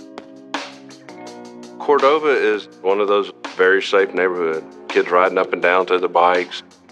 You honk at your neighbor and your neighbor waves. It's not a place that we're accustomed to seeing violent crimes. But in the winter of 2013, the town's carefree spirit is disrupted by a troubled call to police. The initial call came on a Friday morning from the principal at Ridgeway High School. Jimmy McLean had not reported to work. He was a school teacher and a basketball coach. Jimmy was always punctual, so when he didn't show up for work, people immediately started worrying about Jimmy. Our patrol officers go over there and they knocked on the door, nothing. The front door was locked, the back door was locked, the garage door was shut, all the windows were locked. Nothing appeared to be opened or broke. And then one officer was able to look in through some glass doors. And then he saw something that looked like a shell casing. Immediately on alert, officers quickly force entry into the home. As soon as they made entry, they saw a black male on the floor with a lot of blood around him. Dead. Homicide investigators are on the scene within minutes. When I first arrived, we see a male victim laying in the den area of the house who appeared to have been shot multiple times. Whoever did this wanted to make sure that he was dead. Detectives find a wallet in the victim's pocket. The ID inside confirms this is 49-year-old Jimmy McClain. The big thing that stood out at that time was the numerous shell casings that were scattered throughout the living portion of the residence. There were 10 shell casings, and they were all the same caliber, 40 caliber, but they were two different brands. That puts a theory in your head. Was there two shooters, one brand in one gun, one brand in the other? Or was it just one shooter with mixed rounds? Detectives can find no murder weapon at the scene, but something else grabs their attention. There was muddy footprints coming into the foyer area, which we knew were not any of our officers' prints. We were able to lift those prints.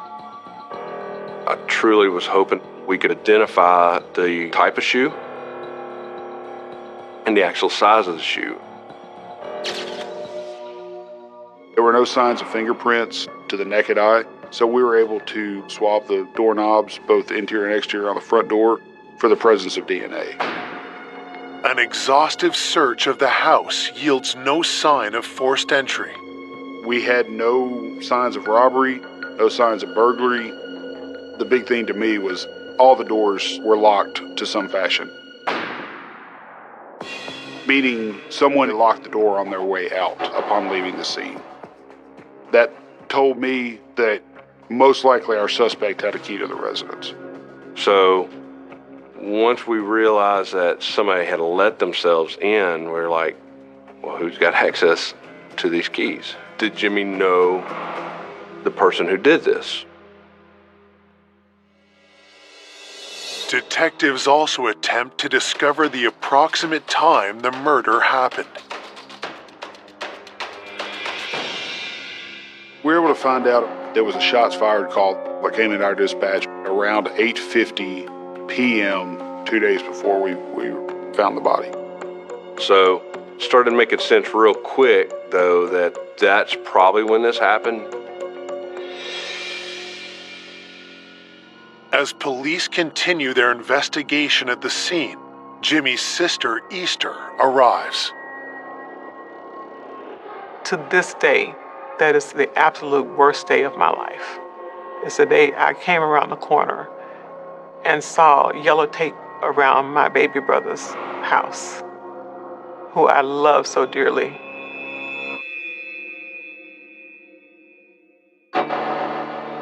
The police asked me, "Ma'am, do you know who lives here?"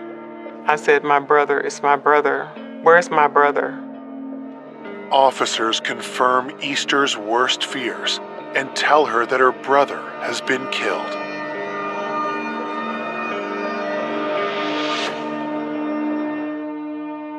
I just started screaming, just started just howling. Detectives ask Easter and Jimmy's mother, Jamela, to come downtown. Through her tears, Easter tells detectives how young Jimmy grew up to be such a beloved figure.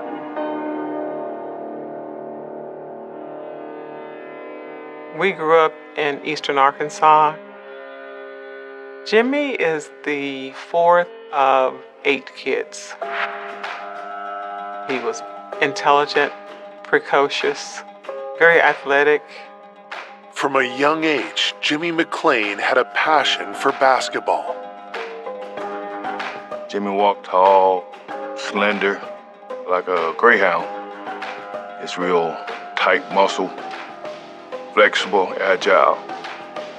His nickname was Full Time because he never played half speed. He always played full speed, and that's how he took life. Jimmy had played basketball with Scottie Pippen.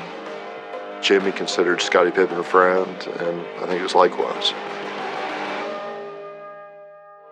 After 7 years of professional basketball, Jimmy took up coaching.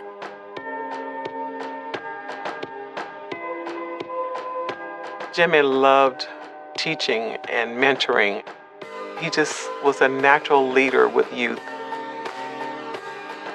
Jimmy had found his calling, but one part of his life remained unfulfilled. The thing that he talked to me the most about was his desire to be married.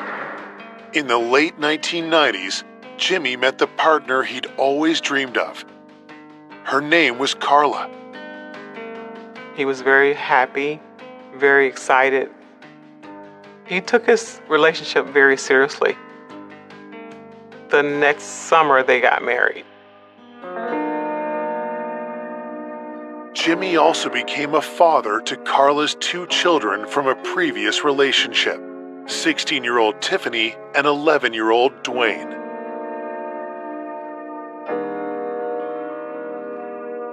He never had children, so he was looking forward to being a father. They all looked up to him as a mentor and as a father, and he spent a lot of time trying to be sure that they were on a good path. He talked to me a lot about the things he was going to do with Dwayne and Tiffany, and he especially wanted to involve Dwayne in summer basketball camps and so forth. He was very serious about being a good husband and a good father. Together with Carla, Jimmy raised Dwayne and Tiffany as his own. But after 8 years of marriage, cracks started to show in their relationship. Carla wanted the divorce at first. I do believe that the problems were related to something that occurred early on in their relationship. Initially, Jimmy had resisted the idea. I overheard Jimmy telling her that it doesn't make sense for us to be separated. There's nothing wrong, we're not having problems. But eventually, Carla and Jimmy split up, and after 4 years of separation, Jimmy finally agreed to make it official. I don't think I really got the full story about exactly what changed his mind and his heart toward her. But he had just filed for divorce a couple of weeks before he was killed. Detectives are suspicious. Was the timing just a coincidence, or did Jimmy's looming divorce have something to do with his murder? We immediately thought we needed to talk to Carla. Had Jimmy and Carla been in some sort of argument or confrontation? Coming up, detectives unearth disturbing clues. There had been a scandal at the high school. Why are these numbers erased during the same time period as the homicide? And the truth blindsides everyone. We had found the needle in the haystack. They admitted to killing a basketball coach.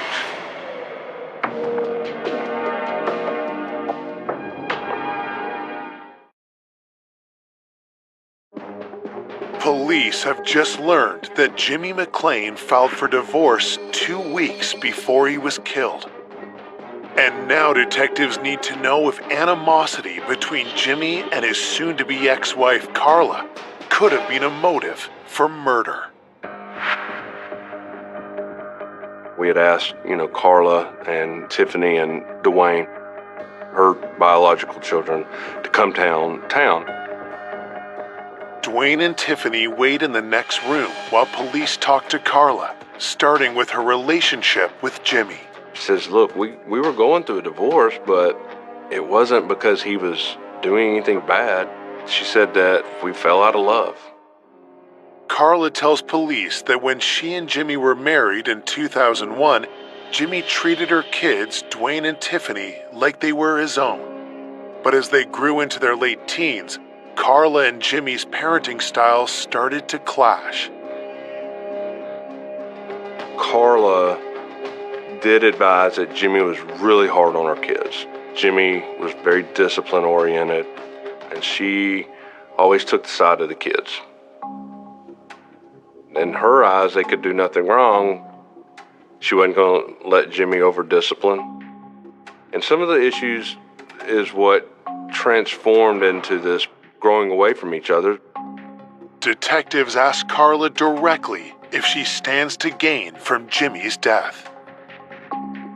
She did advise that she had a life insurance policy through her work where Jimmy was on the policy and she would have been the beneficiary. Was the life insurance payout a motive for Carla to kill Jimmy?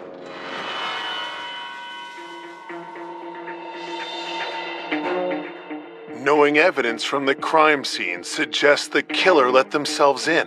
Detectives need to find out if Carla still had access to Jimmy's home.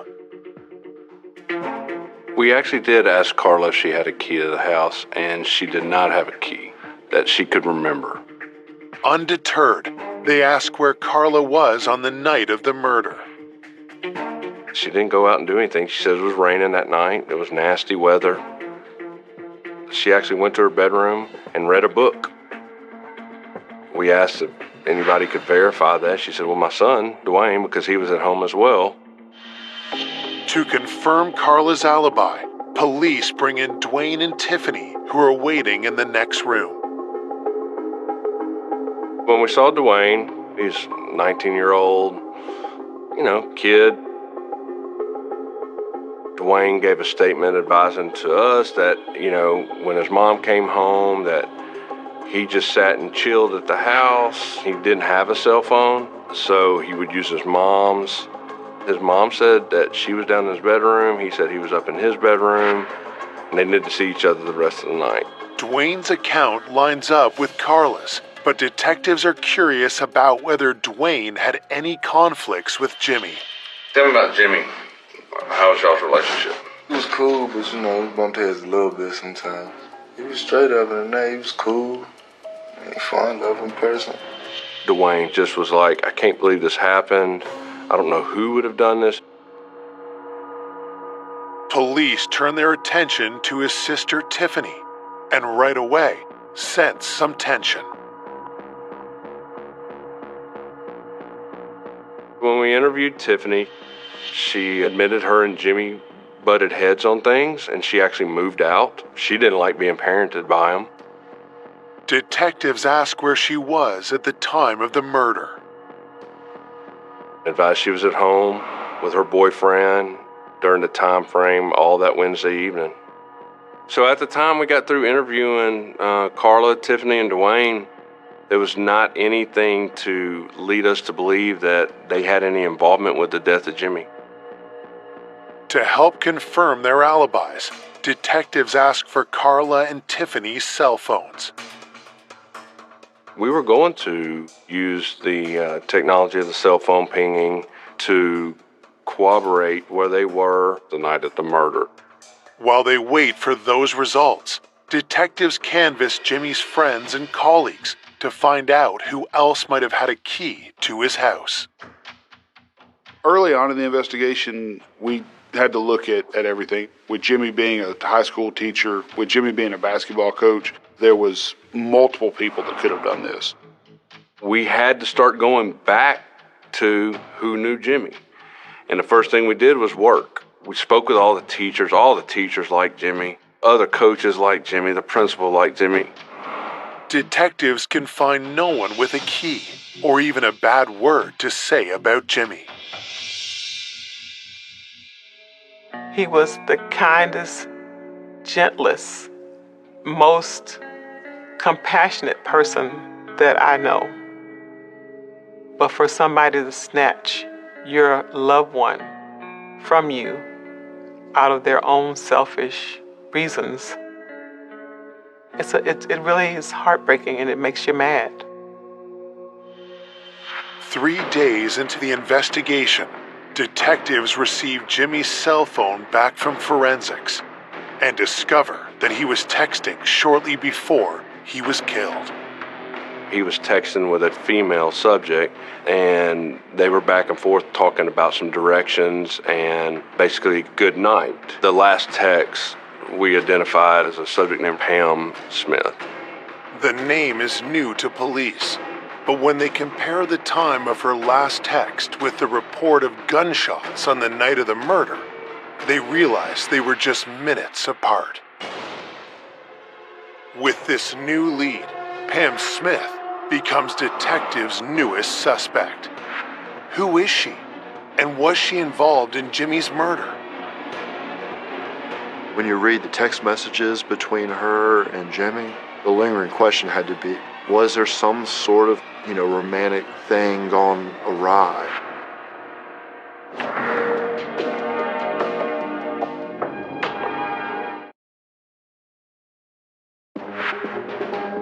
Detectives have just discovered that Jimmy McClain was texting with a woman named Pam Smith on the night he was murdered.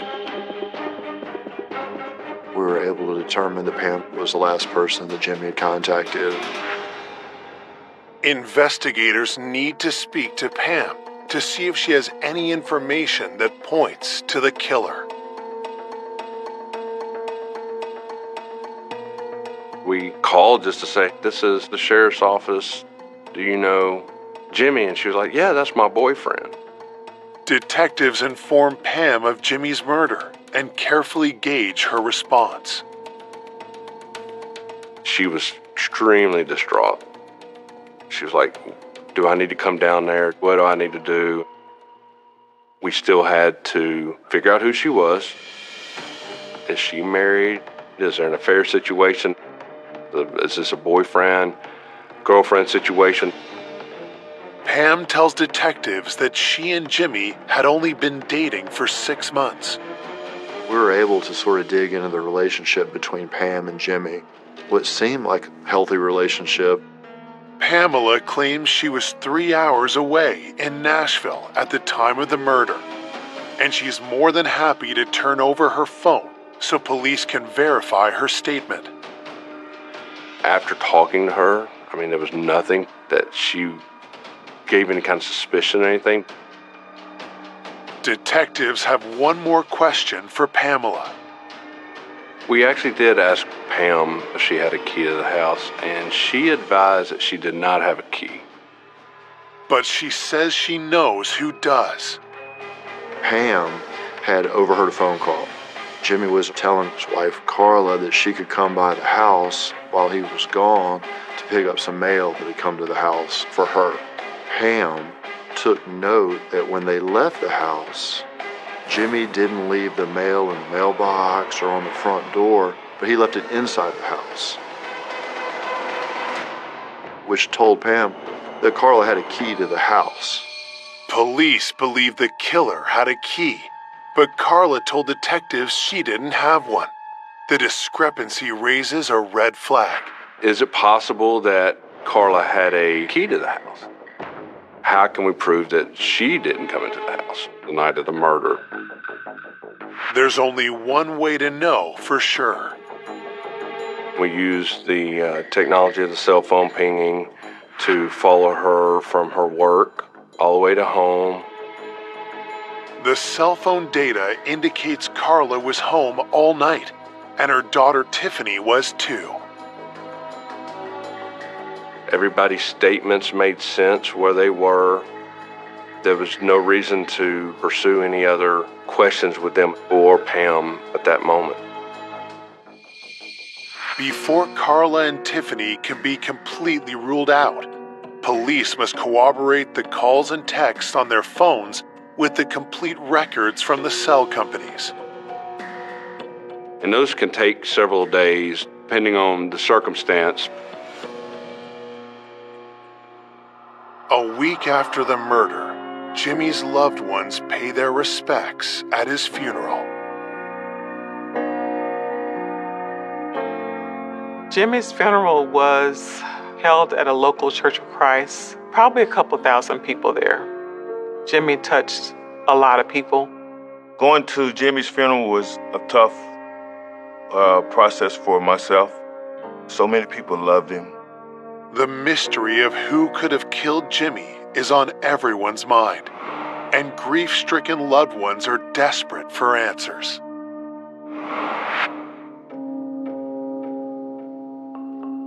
The family was very concerned, but I felt that absolutely the truth would come out. It was hard waiting and hoping that they get that person before it's too late. It's very frustrating. After several days, it gets worse. It gets harder to solve, and the family starts to lose hope in you. The day after the funeral, detectives received the forensics reports. There was no extra DNA under the fingernails of him to see if he got physically close enough to maybe grab the suspect or anything like that. We didn't get any fingerprints that weren't supposed to be there. Jimmy's prints were the only ones there. The report isn't all bad news for detectives.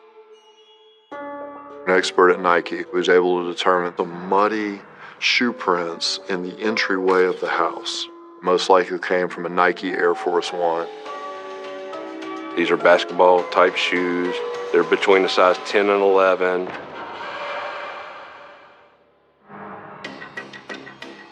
Before detectives can follow up on this new lead, their investigation takes a bizarre twist. There had been a scandal at the high school.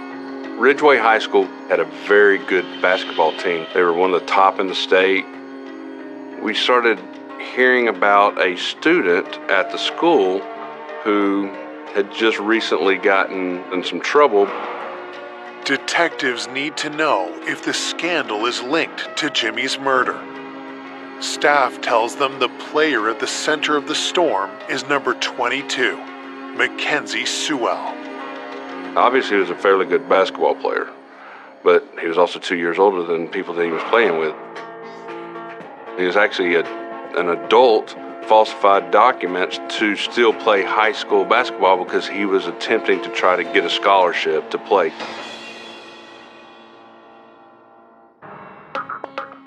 A week after Jimmy is found dead, the scandal explodes into the headlines. This man used a fake transcript to enroll here at Ridgeway High, and our sources tell us the man has a GED, but enrolled here simply so he could play basketball. A humiliated Mackenzie is kicked off the team and out of Ridgeway High. The dream of the NBA is over. The coaches were like, oh my goodness, because the whole school gets punished for it. They get disqualified from being able to play. The scandal raises a key question for detectives. Had Jimmy discovered the truth about Mackenzie and been silenced before he could report him to authorities? Did Jimmy initiate this whole situation? Because we knew Jimmy was an ethical individual. If Mackenzie thought Jimmy had anything to do with this, then this could be a reason why Jimmy was murdered. Police are eager to talk to Mackenzie, but that's not going to happen. He immediately lawyered up. He didn't want to talk about anything. Detectives try a different approach. They go to speak with the person who registered him at Ridgeway High, his mother, Chandra Nicole. What she tells them is more bizarre than they could have imagined. What we found out is that was his wife.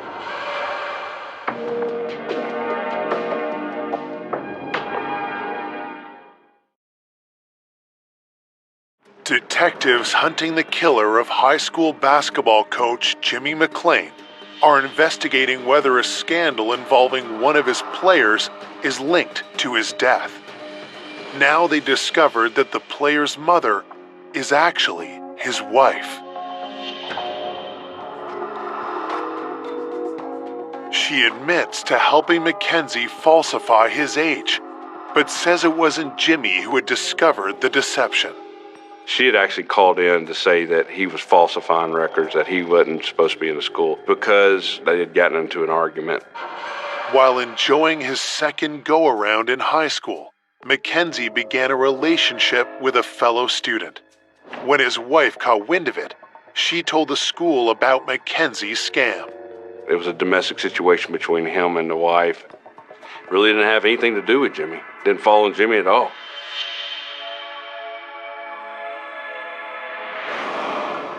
Once again, a promising lead evaporates into thin air.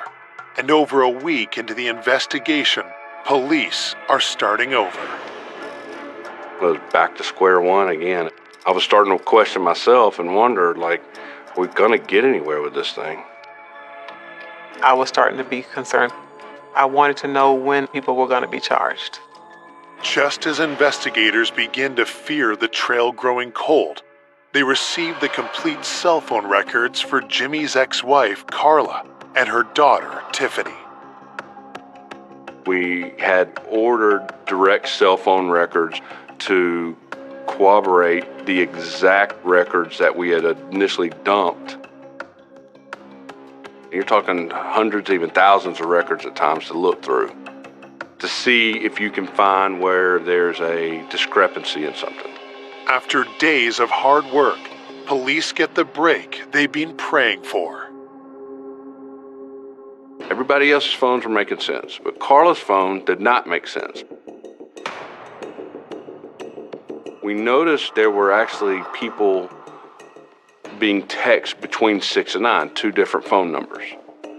And that was the time frame of the homicide. Those texts were conveniently erased off Carla's phone. So that automatically piqued interest. So we're trying to identify the 2 phone numbers that were deleted. And we identified one of them as a subject named Robert and then another subject named Heather. We looked up Robert real quick and found out Robert was a convicted felon for dope dealing. But why are these numbers erased the night of the murder? At that point, I felt it necessary to call Carla back in and talk to her again, and then further identify maybe Heather and Robert since we had names on them. When detectives press Carla about the texts, she tells them they belong to her son and Jimmy's former stepson, Dwayne. Detectives already know that Dwayne uses his mom's phone, since he doesn't own one of his own.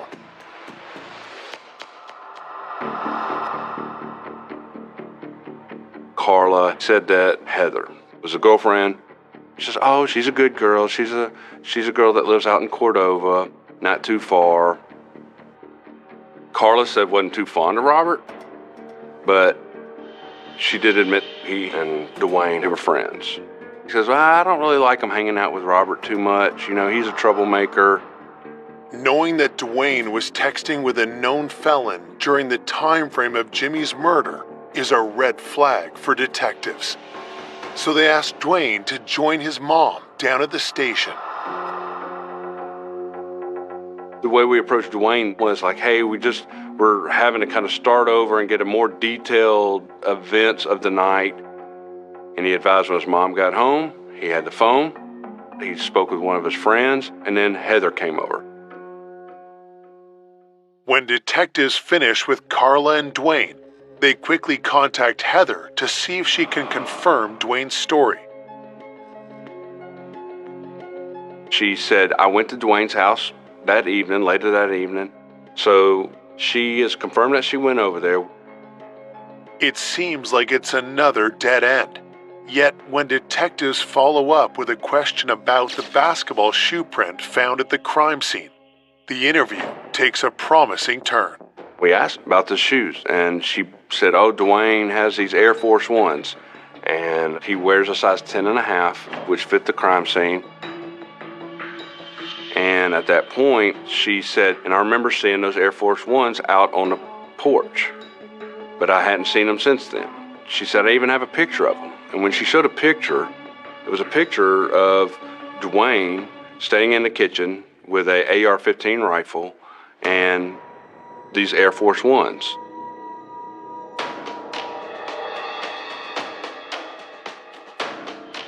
Police quickly get a search warrant for Carla's home. Searching the closets and everything else, so there's no Air Force Ones in there. There's no shoes that match the homicide. Took pictures of his room, and we left. We didn't come out at that house with anything. So far, linking Dwayne to the crime has not proven fruitful. But detectives have another strategy. We know for a fact that there was text messages between Robert and Dwayne during the homicide. We feel that those texts could be very important. Since he'd erased them off his phone, we couldn't get them. So my goal was to get a search warrant for Robert's phone, hoping that the text messages were still on his phone, visible where we could see them. While police wait for a warrant to be approved, officers keep an eye on Robert. I arrived, and within a few hours of setting up surveillance, Robert Collins came out of his house. At that point, our detectives went to talk to him, and Robert took off running.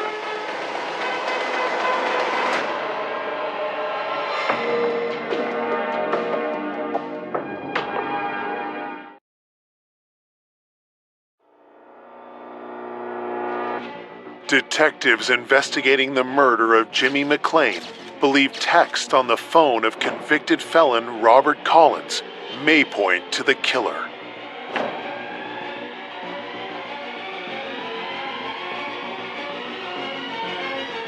When Robert took off running, he ran a good ways, but we needed to catch him. We didn't want him to destroy his phone or anything like that. As Robert Collins was running away from the scene, he tossed something.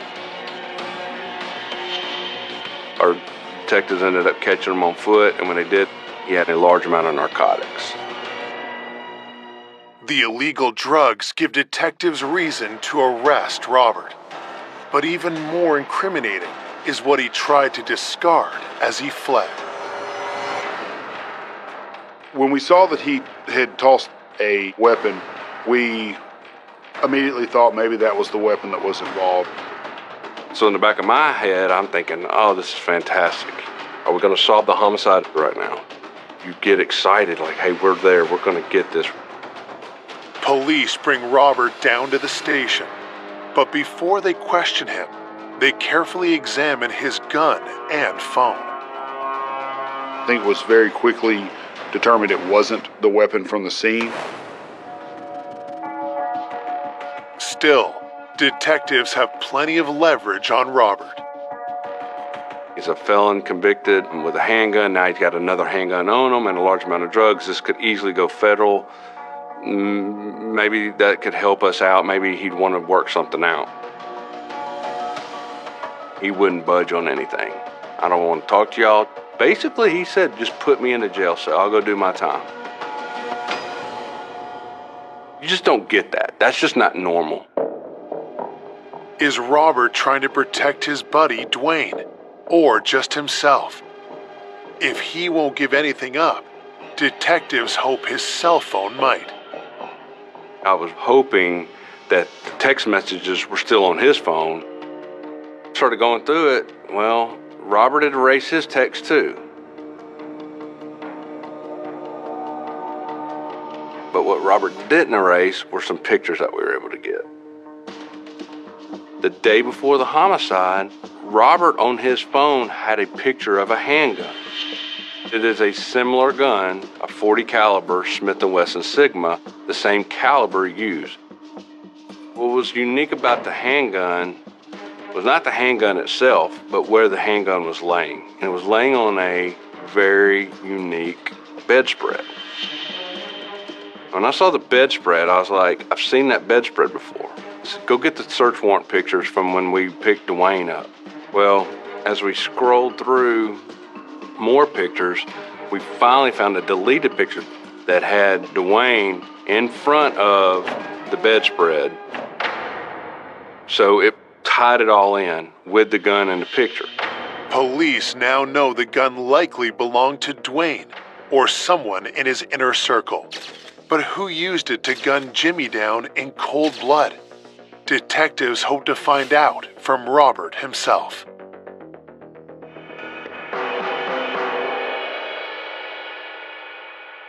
So when we put Robert in jail, we were hoping Robert would say something on the phone. The first phone call that Robert made was to a young guy. First thing that Robert said to the guy was, "Hey man, that pit bull, it's real sick." And the guy kind of like, I don't think he caught what he was saying. He's like, "Oh yeah," just laughing. I got you. And Robert, you could see, was very frustrated. Like, "No man, I'm not kidding. You need to get rid of that pit bull. It's sick. Bra shouldn't have sold it to you." We did have indication that pit bull was most likely the gun. And real sick, put it in street terms, means it has a body on it. Detectives traced the owner of the phone Robert called. It was a kid named Jamarius that lived in the Cordova area. We believe that Jamarius Cooper had in his possession the firearm that was used in the killing of Jimmy McClain.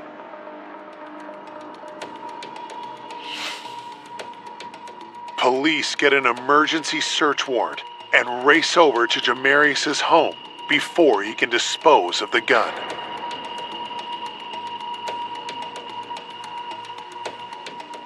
When we got Jamarius Cooper's bedroom, we systematically started going through places that things could be hidden. We were going through it and we weren't finding anything. And then one of my detectives, probably into the 30th box or so, he's like, "I got something." And I was like, "Do what?" When I saw that gun, I immediately felt like we had found the needle in the haystack.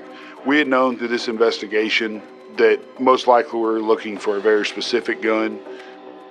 That is the same style gun that we're looking for. Same caliber, most likely the same brand, the same model. At that moment, I was like, Jimmy's here. He's guiding us. He's telling us it's all here. He's not making it easy. He's making this puzzle, but it's slowly coming together. So immediately took the gun and had TBI process it. Within a couple hours, they were calling us back on, "Hey, this is the gun that was used in the homicide of Jimmy McClain."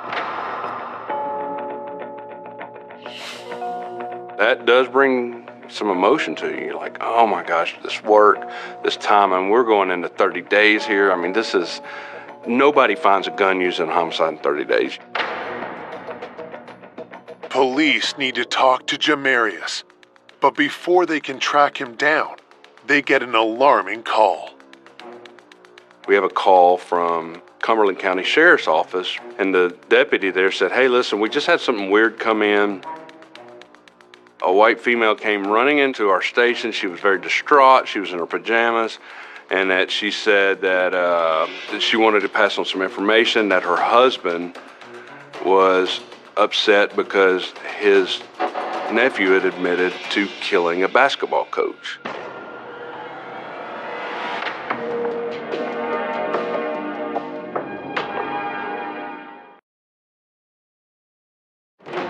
Detectives investigating the murder of Jimmy McClain have just received an unexpected call from a sheriff's office 5 hours away.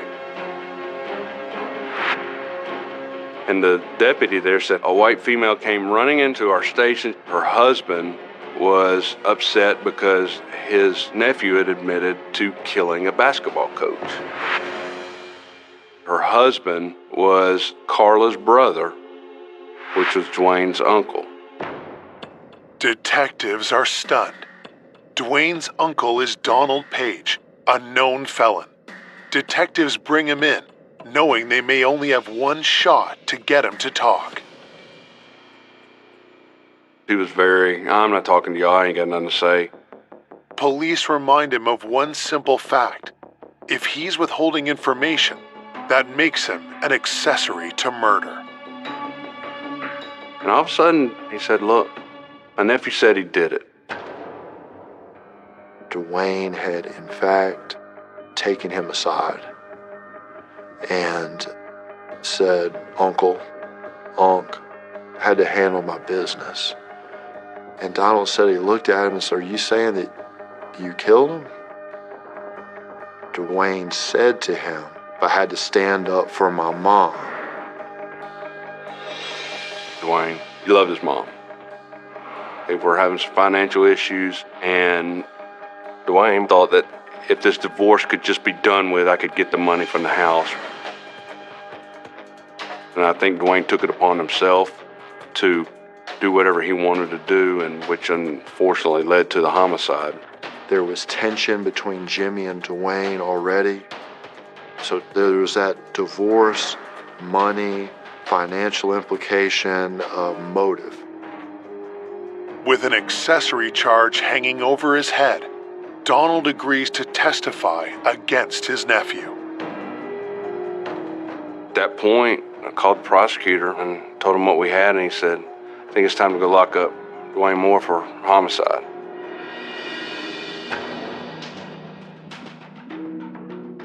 On March 26, 2013, Dwayne Moore is charged with the murder of his own stepfather. I'm telling you, he just had no remorse, no confessions. He just didn't have any care in the world whatsoever. When I heard Dwayne had been charged with Jimmy's murder, I felt a lot of relief. I was shocked to know that someone that he had influenced this long in this young man's life that would take his life. It went deep to my core as far as emotionally. This was unbelievable because of who Jimmy was. 14 months later, Dwayne Moore stands before the Memphis judge and jury. The prosecution lays out what they believe happened the night of the murder.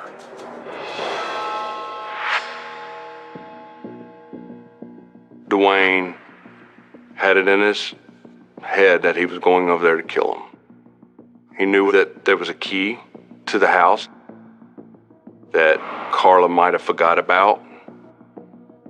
I think he waited until he saw Jimmy pull in, let himself in that front door.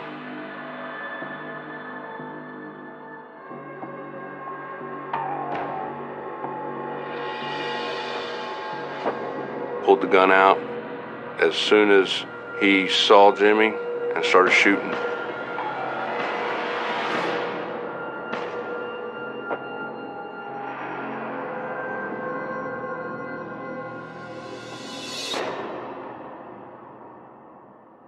I think he did it in about 5 minutes at the most. I think he just went in there and started blasting away. To try to imagine what Jimmy must have gone through in the final moments that he was living is extremely painful. The awful terror he must have felt, knowing that his life was about to end.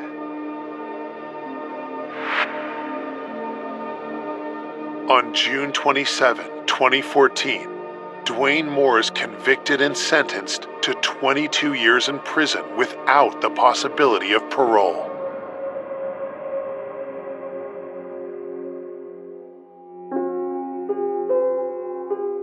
It hurts. It hurts that somebody thought so little of my family that they could take somebody so precious to us.